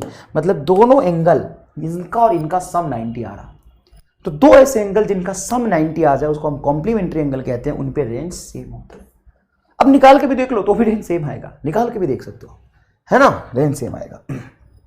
नेक्स्ट देखिए, two projectile is fired at an angle 45 degree, मतलब theta is equal to 45 degree है, with the horizontal elevation angle of the projectile at its highest point at seen from the point of projection. Point of projection से जब हम highest point को देखते हैं, कहां से देखते हैं? पॉइंट ऑफ प्रोजेक्शन से हाईएस्ट पॉइंट को हम देखते हैं तो एलिवेशन एंगल क्या होगा? एलिवेशन एंगल का मतलब समझिए क्या होता है। ये AIPMT 2011 में सवाल पूछा था। ये एलिवेशन एंगल ये होता है कि मान लीजिए कि मैक्सिमम हाइट आपका ये रहा और पॉइंट ऑफ प्रोजेक्शन ये, तो मैक्सिमम हाइट से जब आप पॉइंट ऑफ प्रोजेक्शन को देखेंगे तो जिस लाइन पे हम देखते हैं वो लाइन हॉरिजॉन्टल से जितना एंगल बनाता है उसको हम कहते हैं एलिवेशन एंगल। एलिवेशन एंगल किसी एक पॉइंट का यूनिक नहीं होता है। मैक्सिमम हाइट का एलिवेशन एंगल पूछा ना, देखो elevation angle of the projectile at its maximum height. Projectile मतलब जिस पार्टिकल को हमने फेंका है, जब वो मैक्सिमम हाइट पे होगा तो उसका एलिवेशन एंगल बताओ। तो एलिवेशन एंगल कुछ भी हो सकता है। सर कैसे? तुम यहां पे बैठ के देखो तो ऊपर देखोगे सीधा, यहां पे बैठ के देखो तो इस लाइन पे देखोगे। तो एलिवेशन एंगल एक पॉइंट का सेम नहीं होता। ये पूछा है मैक्सिमम हाइट का elevation angle as seen from the point of projection, यहां से देखोगे। तो ऐसे देखने के लिए जिस लाइन पे आप देखोगे वो लाइन एक्स एक्सिस से जितना एंगल बनाएगा उसको हम कहते हैं एंगल ऑफ एलिवेशन। और एंगल ऑफ प्रोजेक्शन आपका ये था u at an angle 45 degree. Sir ये कैसे निकालेंगे अल्फा? तो देखो बेटा, ये हो गया तुम्हारा हाइट और ये हो गया बेस। इस ट्रायंगल के लिए हाइट h और बेस हो जाएगा रेंज बटा 2, पूरा रेंज है तो रेंज का आधा हो जाएगा r/2। तो यहां से आप लिख सकते हैं tan alpha is equal to perpendicular h divided by base हो जाएगा आपका r/2 ऊपर। ठीक है सर। अब आपके पास दो ऑप्शन है, आप चाहे तो मजदूरी कर ले, नहीं तो एक छोटा सा मैंने रिलेशन बताया था उसको आप याद रख लेंगे। r is equal to h is equal to r tan θ/4, उसको यहाँ पे पुट कर दीजिए। तो सवाल ये कहना चाहो तो h को मैं r tan θ/4 लिख दूँ, हाँ, टू h को लिखो r tan θ और थीटा है 45 डिग्री बाई 4, है ना। h को मैंने लिखा है ये r tan θ/4 और यहाँ पे r डिवीजन में, तो r से r कैंसिल होगा, tan 45 1, 2/4 हो जाएगा आपका 1/2। तो tan alpha is equal to 1/2, then alpha is equal to tan inverse 1/2, alpha is equal to tan inverse 1/2। B is your correct answer. ठीक है बेटा। Next, the speed of the projectile at its maximum height is half of the initial speed. देखिएगा बेटा, ये AIPMT 2010 का सवाल है, अभी मैंने कराया भी था आपको, अभी मैंने आपको कराया भी था। Speed of a projectile at its maximum height, speed of the projectile at its maximum height, maximum height पे स्पीड जो होता है वो रहता है उसका u cos theta, is half of the initial speed. Initial speed अगर u है तो उसका आधा है, तो सर u से u कैंसिल होगा, हाँ, तो cos थीटा बराबर क्या बचा, हाफ, तो थीटा बराबर क्या होगा 60 डिग्री। बहुत ही लॉजिकल सवाल है, बड़ा आसान आंसर है बहुत लॉजिकल सवाल है, लेकिन उससे ज़्यादा आसान इसका आंसर है। चलिए AIPMT 2014 में एक जोरदार सवाल पूछा। सवाल देखिए 6-7 लाइन में लिखा है, लेकिन इसका सॉल्यूशन देखेंगे ना, सॉल्यूशन 2 ही लाइन का है। क्या बात करो, 7 सवाल 6 लाइन का और सॉल्यूशन 2 ही लाइन का। हाँ पढ़ो। A projectile is fired from the surface of earth with a velocity 5 meter per second at an angle theta 5 meter per second at an angle theta. Then horizontal. Another projectile fired from another planet with velocity 3 meter per second at the same angle follows a trajectory which is identical with the trajectory of the projectile fired from the earth. Same trajectory follow कर रहा। Sir trajectory follow कर रहा मतलब same path follow कर रहा। अगर sir same path follow कर रहा तो क्या रेंज सेम होगा? हाँ। मैक्सिमम हाइट सेम होगा? हाँ। तो किससे सॉल्व करें? किसी से कर ले। टाइम फ्लाइट सेम होगा? हाँ। क्या बात करो, टाइम ऑफ फ्लाइट भी सेम होगा? हाँ।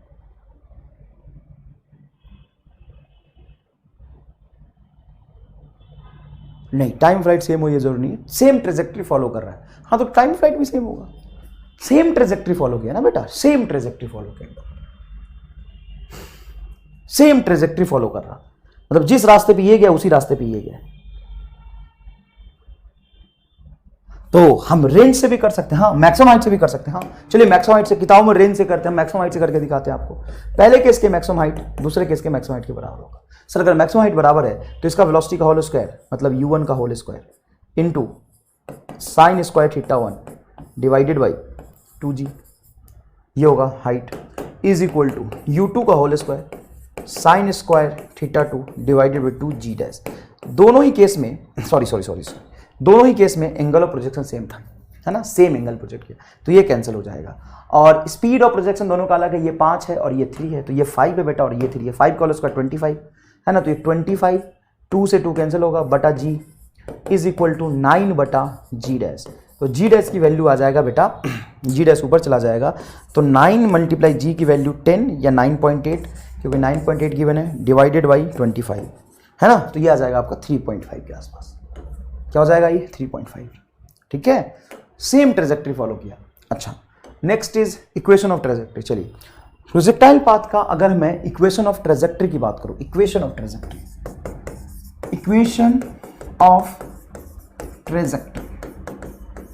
तो साहब इक्वेशन ऑफ ट्रेजेक्ट्री असल में होता क्या है? Sir equation of trajectory is nothing but relation between x and y coordinate. तो x and y coordinate projectile motion के केस में क्या होगा?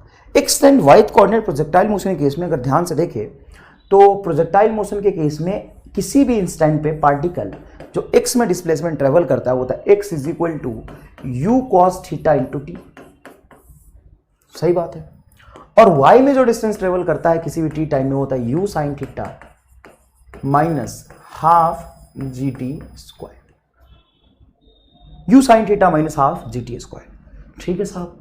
इक्वेशन ऑफ ट्रेजेक्ट्री का मतलब होता है कि एक्स और वाई का रिलेशन निकालो। यहाँ पे एक्स किसके साथ घूम रहा है? टाइम के साथ। यहाँ पे वाई किसके साथ घूम रहा है? टाइम के साथ। एक गलती मैंने करी है, x is equal to u sine theta t minus half g t. अरे बेटा एस बराबर u t minus half a t square होगा ना। हाँ तो बच्चे से मैं पूछता हूँ कि बताओ मैं क्या करूँ, तो बच्चा कहता है सर डिवाइड कर दो। डिवाइड करने से टाइम कैंसिल हो रहा है क्या? नहीं होगा। डिवाइड करोगे तो वाई बाई एक्स, यहाँ पे टी है तो ये टी से टी कैंसिल होगा, यहाँ पे तो टी बच जाएगा। तो सर कैसे करें? बेटा यहाँ से टी की वैल्यू निकाल लो, तो टी बराबर क्या हो जाएगा एक्स बटा यू कॉस थीटा। अब इस टी की वैल्यू यहाँ पे रख दो, तो वाई बराबर you sine theta into T. T के जगह पे क्या रखोगे? X by you cos theta. T के जगह पे क्या रखोगे? X by you cos theta, x by you cos theta minus half g t square. तो यहाँ पे टी स्क्वायर होगा x square by you square cos square theta. ये हो जाएगा एक्स स्क्वायर बटा you square cos square theta, ये बनेगा।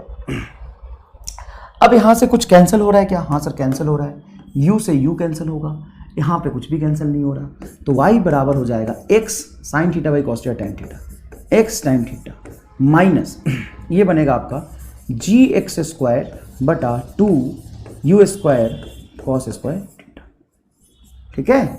अब इसको अगर ध्यान से देखो, ये तुम्हें सर्कल का इक्वेशन दिख रहा, पैराबोला का इक्वेशन दिख रहा, किस चीज का इक्वेशन दिख रहा? किस चीज का इक्वेशन दिख रहा?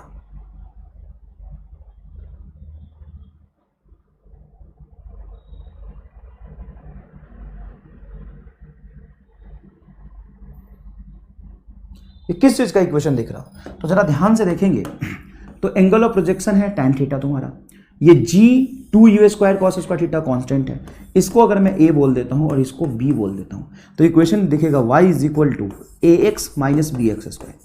तो क्या स्ट्रेट लाइन की इक्वेशन है क्योंकि y = x है, लेकिन सर bx² है, तो क्या होगा स्ट्रेट लाइन या पैराबोला? तो जो मैक्सिमम पावर है ना उसके अकॉर्डिंग डिसाइड होगा कि इक्वेशन किसका है ना। तो y = सिर्फ x होता तो स्ट्रेट लाइन होता, y = x - bx² होगा, तो ये कहेंगे हम equation of parabola. Equation of parabola, ये पैराबोला का इक्वेशन है। ये किसका इक्वेशन है? पैराबोला। अब यहां पे बेटा अब घबराना मत, बच्चे कहते हैं सर इक्वेशन ऑफ ट्रेजेक्टरी कैसे निकालते हैं? अरे x का रिलेशन और y का रिलेशन निकाल दो, x और y के बीच का रिलेशन ही तो निकालना है, इक्वेशन ऑफ ट्रेजेक्टरी निकल जाएगा। x और y के बीच का रिलेशन निकालोगे, इक्वेशन ऑफ ट्रेजेक्टरी निकाल देगा। इसमें कोई रॉकेट साइंस थोड़ी ना यार, इसमें कोई रॉकेट साइंस थोड़ी ना है। x और y के बीच का रिलेशन निकाल दोगे, इक्वेशन ऑफ ट्रेजेक्टरी आ जाएगा। ठीक है, तो कैसा इक्वेशन ऑफ ट्रेजेक्टरी है? पैराबोलिक इक्वेशन से मैच करा। देखो मैं फिर से लिख देता हूं, y = x tan थीटा, पहला टर्म आता है x tan थीटा माइनस क्या आता है बेटा gx² बटा u² cos square theta into 2 भी आया था शायद यार, हाँ 2 आया था। तो आपको याद है? आप कैसे पता कि रट क्या हो गया? नहीं बेटा कुछ नहीं, आपको भी नहीं रटना, आपको ये और ये याद है। हाँ सर, यहाँ से टाइम का वैल्यू निकाल के इसमें पुट कर दो, ये आ जाएगा। तो y = x - bx²। देखो अच्छा एक काम करते हैं, tan थीटा से मल्टीप्लाई और tan थीटा से डिवाइड कर लेते हैं। सर ये क्यों कर रहे हो? कितना बढ़िया तो दिख रहा है अकेला, अभी और बढ़िया दिखेगा। देखो चलो x tan थीटा को कॉमन निकालो, तो जब बेटा यहाँ से x tan थीटा को कॉमन निकालोगे तो ये बचेगा तुम्हारा 1, यस माइनस यहाँ से x और tan थीटा बाहर गया तो एक x बचा और g बचेगा यस बटा 2u², yes 2u² cos square theta tan theta cos square theta into tan theta, ये बचेगा। अरे एक tan थीटा बाहर निकल गया ना। अच्छा अब एक बात देखो ध्यान से, y = x tan theta 1 minus x g बटा u²। tan थीटा को लिख सकते हैं साइन बटा कॉस, हाँ tan थीटा को लिख सकते हैं साइन थीटा बटा कॉस थीटा, और बटे में कॉस थीटा इस कॉस थीटा कैंसिल हो जाएगा। हाँ तो बचेगा u² 2 cos theta into sine theta मतलब साइन 2 थीटा। अब ये पूरा टर्म को ध्यान से देखो तो तुम्हें क्या दिखाई दे रहा होगा? Sir u² sine 2 theta by g तो रेंज होता है, हाँ यहाँ पे नीचे रेंज आ जाएगा। y = x tan theta 1 minus x by R, ये रेंज का इक्वेशन ऑफ ट्रेजेक्टरी है। इक्वेशन ऑफ ट्रेजेक्टरी रेंज के टर्म्स में आ गया। ये किसी भी डिफरेंट पॉइंट पे x और y के बीच का रिलेशन है, मतलब पाथ पे किसी भी x और y का रिलेशन है, ठीक है ना, पाथ पे किसी भी x और y के बीच का रिलेशन है। y = x tan theta 1 minus x by R. तो इक्वेशन ऑफ ट्रेजेक्टरी इस टर्म में भी आपको दिख सकता है, तो आप इसको चाहें तो याद कर ले। ये वाला तो सीधा तुम 1 सेकंड में ड्राइव कर सकते हो, ठीक है ना, इसको चाहे तो याद कर ले। अब इस पे सवाल पूछे जाते हैं, जैसे equation of trajectory y = √3x - gx² 2 then angle of projection. देखो एंगल ऑफ प्रोजेक्शन पूछे ना तो टेंशन ही नहीं लेना। सर क्यों?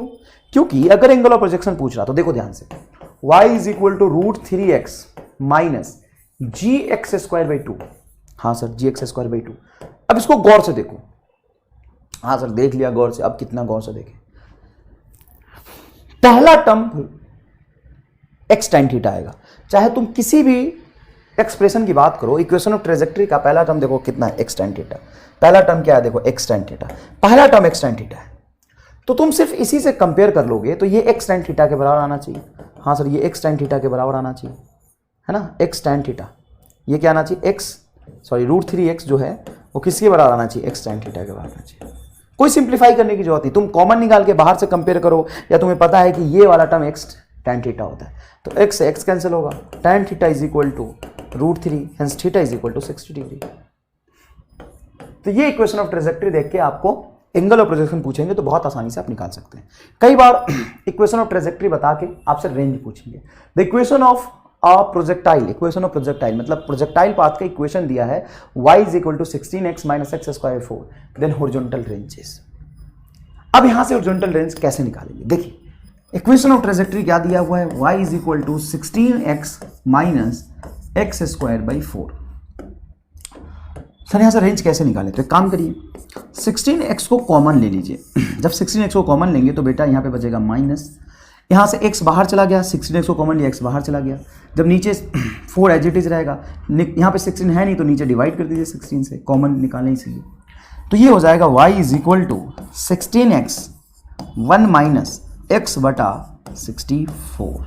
और आप इक्वेशन ऑफ ट्रेजेक्ट्री जानते हैं, y is equal to x tan theta 1 minus x by R. जब इन दोनों को कंपेयर करेंगे ध्यान से तो r बराबर यहाँ पे आ जाएगा 64, तो r इज इक्वल टू आपका आंसर हो जाएगा 64 मीटर। ये तो एक तरीका है और ये पूरा का पूरा अखंड मजदूरी है। सर कितना बढ़िया, तो हमें समझ आया था, आप बोल रहे हो अखंड मजदूरी, और बढ़िया समझा दूंगा बेटा। और आपको यहाँ पे जोरदार मोक्ष मिलेगा, अंदर से अंदर एक चरम सुख की अनुभूति होगी। क्या बात कर रहे हो सर, मजे आगे देख के। देखो बताता हूँ, इक्वेशन ऑफ ट्रेजेक्ट्री का मतलब क्या होता है sir? Relation between x and y. और इस पे सवाल कैसे पूछे जाते हैं? तो इक्वेशन ऑफ ट्रेजेक्ट्री देके आपसे एंगल ऑफ प्रोजेक्शन पूछेगा, नहीं तो हॉरिजॉन्टल रेंज पूछेगा। इक्वेशन ऑफ ट्रेजेक्ट्री बता के आपसे या तो एंगल ऑफ प्रोजेक्शन पूछेगा, नहीं तो हॉरिजॉन्टल रेंज पूछेगा। तो एक्स और वाई में रिलेशन दिया हुआ है। हाँ, यहाँ पे किसी भी पॉइंट का, यहाँ का एक्स रखोगे तो यहाँ का वाई बता देगा, यहाँ का एक्स रखोगे वाई। किसी भी पॉइंट पे एक्स और वाई के बीच में रिलेशन दिया होता है, किसी भी पॉइंट पे एक्स और वाई के बीच का रिलेशन दिया। और हमें क्या चाहिए सर? हमसे रेंज पूछ रहा। तो एक बात बताओ, तुम्हें यहाँ का कोऑर्डिनेट पता है? हाँ सर 0,0। यहाँ का कोऑर्डिनेट पता है? हाँ सर r,0। मतलब तुम कह रहे हो कि तुम्हें एक एक्स और वाई के बीच का रिलेशन पता है? हाँ सर, इस पॉइंट पे वाई को 0 रखोगे तो एक्स बराबर आर आएगा। मतलब हमें एक एक्स और वाई का रिलेशन यहाँ पे पता है, और ये किसी भी पॉइंट के एक्स और वाई का रिलेशन है। y is equal to 16x minus x square by 4। तो बेटा ये जो जनरल किसी भी पॉइंट की इक्वेशन ऑफ ट्रेजेक्ट्री, इसको तो फॉलो करना चाहिए ना। हाँ सर फॉलो करना चाहिए। तुम x को 0 रख दो, देखो y 0 आएगा। x को 0 रख दो, 0 0 y 0 आ गया। भाई साहब इक्वेशन ऑफ ट्रेजेक्ट्री का मतलब होता है एक्स और वाई कोऑर्डिनेट के बीच का रिलेशन। और हमें प्रोजेक्टाइल मोशन का एक्स और वाई के कोऑर्डिनेट का रिलेशन पता है, एक्स को 0 रखने पे y 0 आएगा। अच्छा सर इसका मतलब यहाँ पे देखो 0, r है, सॉरी r, 0 है, x, y लिखते हैं। अगर मैं y को 0 रखूं तो x r हो जाएगा। हाँ ये तो है, ये तो किसी भी प्रोजेक्टाइल मोशन के पाथ में एक्स और वाई का रिलेशन तो फिक्स्ड है ना। जहां पे पार्टिकल गिरेगा वहां पे टोटल डिस्प्लेसमेंट क्या हो जाएगा? वर्टिकल डायरेक्शन का 0, और एक्स डायरेक्शन का डिस्प्लेसमेंट क्या हो जाएगा? r। ये तो हमें पता है। तो सर आप ये कहना चाहते हो कि इफ y बराबर 0 तो x ही r होगा। हाँ, y को 0 रख दो, x बराबर r हो जाएगा। तो अगर मैं यहाँ पे y को 0 रखता हूँ तो x r हो जाएगा, तो ये हो जाएगा 0, तो ये हो गया इस तरफ आ जाएगा। 16r is equal to r square by 4, r square से r कैंसिल हो जाएगा, 4 यहाँ आ गया, 64 multiply 4, sorry 16 multiply 4 64, r is equal to 64 metre answer. बताइए जोरदार, तुम्हें एमआर स्टार समझ आया कि नहीं आया? बेटा कंसेप्ट है ये तो बहुत छोटा सा। तो सर ये नहीं करना, तुम दुनिया भर के, चाहे तुम्हें कोई भी नोट्स उठा के देखना है, गूगल देखना है, किताब में देखना है, यही सॉल्यूशन मिलेगा। तो सर इसमें दिक्कत क्या है? ये भी तो 3-4 लाइन में सॉल्व है। इसमें दिक्कत पता है क्या है? एक तो तुम्हें जो इक्वेशन लिखा होगा उसको सिंप्लीफाई करना है, उसके बाद तुम्हें ये इक्वेशन ऑफ ट्रेजेक्ट्री याद रखना है, फिर उसके बाद इसको कंपेयर करना है। पहले सिंप्लीफाई करना है, सिंप्लीफाई करने के लिए कॉमन निकालना बुद्धि लगता है, फिर तुम्हें इक्वेशन ऑफ ट्रेजेक्ट्री याद रखना है, फिर कंपेयर करना। मैं क्या कह रहा हूँ, ये है ना, इसको बराबर रख दो, इसको इग्नोर करो, ये सीधा r हो जाएगा। तो r स्क्वायर, यहाँ पे r स्क्वायर बराबर r, तो r से r स्क्वायर कैंसिल होगा तो r बचेगा, r बराबर 64 आंसर। उसी में आंसर जहाँ लिखा हुआ है हमेशा। अरे भाई क्या बात कर रहे हो यार, क्या बात कर रहे हो? एक छोटा सा सवाल और दिखाता हूँ, छोटा सा सवाल और होगा, कहाँ है? ये रहा, एक छोटा सवाल और दिखाता हूँ। देख सवाल, the equation of trajectory y is equal to x minus b square. Equation of trajectory y is equal to x minus b x square, then is horizontal ranges. Simplify करेगा, कंपेयर करेगा। हाँ, ए आर बराबर b r square लिखेगा, तो are से are square कटेगा, are बराबर ए by B. अब तुम्हें जैसे निकालना निकाल ले, ए बाई बी आंसर होगा। मजे आए कि नहीं है बताओ? Next, a projectile is thrown into a space so that have the maximum possible horizontal range equal to 400 metre. मतलब मैक्सिमम पॉसिबल हॉरिजॉन्टल रेंज जो है वो 400 मीटर है। तो सर रेंज अगर मैक्सिमम होता है तो थीटा 45 होता है। हाँ थीटा 45 होता है। सर उस केस में हाइट कितना होगा जब रेंज मैक्सिमम होगा? तो निकाल लो ना, हाइट बराबर होता है r tan थीटा बाई 4। तो tan थीटा 45 डिग्री बाई 4, तो ये हो जाएगा तुम्हारा 400 by 4 is equal to 100 metre. तो मैक्सिमम हाइट 100 मीटर होना चाहिए। ठीक है, taking the point of projection as the origin, point of projection को ओरिजिन लेना है, origin. Then the coordinate of the point where velocity of the projection will be minimum. Velocity of the projection नहीं, sorry, velocity of the projectile, मतलब जिसको मैंने फेंका है उसका वेलोसिटी मिनिमम होगा। मिनिमम वेलोसिटी कहां पे होता है सर? मैक्सिमम हाइट पे। और मैक्सिमम हाइट का कोऑर्डिनेट हमको पता है कि अगर ये टोटल रेंज है तो ये हो जाएगा r/2 और इंटू वाई कोऑर्डिनेट होगा h। r/2 com h, r है 400 तो r/2 हो जाएगा 200 और हाइट आपका है 100, तो 200 को 100 ये आंसर आ गया। थोड़ा स्लो करके देख लीजिए और खुद अटेम्प्ट कीजिए, आप जहां गलती करेंगे तो आपको सही समझ आ जाएगा। Two stone are projected with the same speed but making different angle with the horizontal. Their range are equal. Okay. Same speed से डिफरेंट एंगल पे प्रोजेक्ट किया तो रेंज सेम है। Their range are equal if the angle of projection of one is π/3. एक का angle of projection theta है π/3, π/3 मतलब 60 degree ना, पाई 180 डिग्री बाई 3 60 डिग्री। तो दूसरे का एंगल ऑफ प्रोजेक्शन थीटा है तो ये अल्फा हो जाएगा 30 डिग्री, तभी रेंज सेम होगा ना। Its maximum height is y1, then the maximum height of the other will be. एक का मैक्सिमम हाइट y1 है तो दूसरे का मैक्सिमम हाइट क्या होगा, दूसरे का मैक्सिमम हाइट क्या होगा, कैसे सॉल्व करेंगे? देखो बेटा, रेंज सेम है, इस कंसेप्ट को यूज करके हमें पता चला कॉम्प्लीमेंट्री एंगल होना चाहिए, पहला एंगल 60 तो दूसरा 30 हो, स्पीड सेम है तो हाइट का formula y1 is equal to हो जाएगा u square sine square theta बटा 2g एंड y2 हो जाएगा u square sine square theta 1, इसको बोलो theta 2 by 2g। Sir angle of projection दोनों का अलग है, हाँ देखो ना लिखा है, with making different angle of projection. एक का π/3 है, रेंज सेम है, तो उससे पता चल गया कि एक 60 है दूसरा 30 होगा। और एक का हाइट y1 है तो इसका हाइट y1 होगा, दूसरे का हाइट को मैंने y2 मान लिया। हाइट का फॉर्मूला तो u square sine square theta by 2g, 2g से 2g कैंसिल होगा, स्पीड सेम था ये कैंसिल होगा, तो ये वाला जो रेशियो है ना y1 बाई y2 ये हो जाएगा साइन स्क्वायर थीटा 1 बटा sign square theta 2। Sign square theta 1 वो बचेगा 60 डिग्री है ना, तो ये लिखो साइन 60 डिग्री और नीचे आ जाएगा तुम्हारा साइन 30 डिग्री का होल स्क्वायर। साइन 60 डिग्री होता है √3/2 और साइन 30 डिग्री हो जाएगा 1/2, तो 2 से 2 कैंसिल, इसका होल स्क्वायर कर दो तो ये आ जाएगा 3, तो y2 इज इक्वल टू हो जाएगा आपका y1/3, y2 is equal to हो जाएगा y1/3। D is your correct answer. Next देखिएगा, an arrow is shoot into the air, its range is 200 metre and its time of flight is 5 second. Range उसका बताया 200 metre and time of flight बताया 5 second.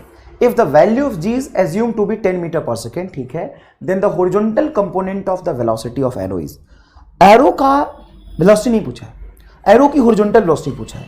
तो बेटा एक बात बताओ, range का फॉर्मूला तो यही पढ़ते आ रहा हम, हॉरिजॉन्टल वेलोसिटी का component into time of flight. अगर हमें रेंज पता है, मतलब x में कितना चला ये पता है, total time of flight 5 second पता है, तो x की वेलोसिटी से तो हमें मतलब है बस, तो r हो गया तुम्हारा 200 बराबर x की वेलोसिटी हमें चाहिए and time of flight 5 second, तो 200/5 हो जाएगा 40 मीटर पर सेकेंड। लीजिए करेक्ट सर, बड़ा आसानी से सॉल्व किया। तो बात प्रोजेक्टाइल मोशन की किया है, लेकिन एक्स एक्सिस से हट के तो कुछ बोला ही नहीं सवाल में, कुछ पूछा ही नहीं, सारा तो एक्स एक्सिस वाली बात करिए। और एक्स एक्सिस में एक्सीलरेशन होता है 0, तो डायरेक्ट आप सॉल्व कर लेंगे। क्या कर लेंगे? डायरेक्ट आप सॉल्व कर लेंगे। ठीक है, चलिए आज का क्वेश्चन ऑफ द डे देता हूं मैं, है ना। आज का क्वेश्चन ऑफ द डे है, इफ पोजीशन ऑफ ऑब्जेक्ट, एक बच्चा डाउट में पूछा था मेरे से, position of object x is equal to t-2 का whole square, then find distance in 3 second.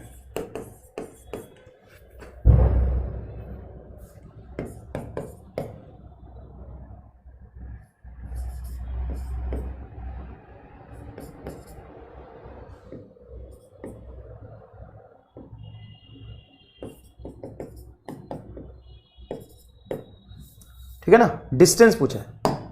अब इस सवाल को सॉल्व करते समय थोड़ा ध्यान रखिएगा, x is equal to t-2t का होल स्क्वायर। देखिएगा ऑब्जेक्ट रेस्ट में कहां पे आ रहा है, और जहां पे रेस्ट में आएगा ना वहां से यू टर्न ले लेगा थोड़ा सा, तो असल में इस सवाल को आप सॉल्व करने की कोशिश करिएगा, आप जैसे भी कर पाते हैं ठीक है। ऐसा हालांकि सवाल मैंने कराया था, नहीं भी कर पाएंगे कोई दिक्कत नहीं है, मैं नेक्स्ट क्लास में करा दूंगा और वो भी आसानी से करा दूंगा। मतलब आप जिस भी तरीके से करोगे ना, तुम्हें जैसे सॉल्व करना है ना कर लो, मैं तुमको आसानी से करा दूंगा। चाहे तुमको कहीं भी देखना है ना, किताबों में, गूगल पे बेसिक छे सब कर ले, मैं तुम्हें 2 लाइन में डिस्टेंस, डिस्प्लेसमेंट, जहां तक चाहिए सब बता दूंगा। और हालांकि ये सवाल बड़ा मुश्किल है क्योंकि ऑब्जेक्ट असल में यू टर्न ले रहा है 2 सेकंड पे और डिस्टेंस 3 सेकंड का निकालना है, ऐसे जाके थोड़ा सा वापस आएगा, है ना। तो ये मुश्किल सवाल है, लेकिन सॉल्यूशन एकदम जोरदार बताऊंगा, चिंता मत करना, ठीक है बेटा। तो नेक्स्ट लेक्चर में मिलते हैं और प्रोजेक्टाइल मोशन का नेक्स्ट क्लास में हम हाइट टू ग्राउंड का प्रोजेक्टाइल मोशन और कुछ ग्राउंड टू ग्राउंड के अच्छे सवाल और करेंगे। धन्यवाद।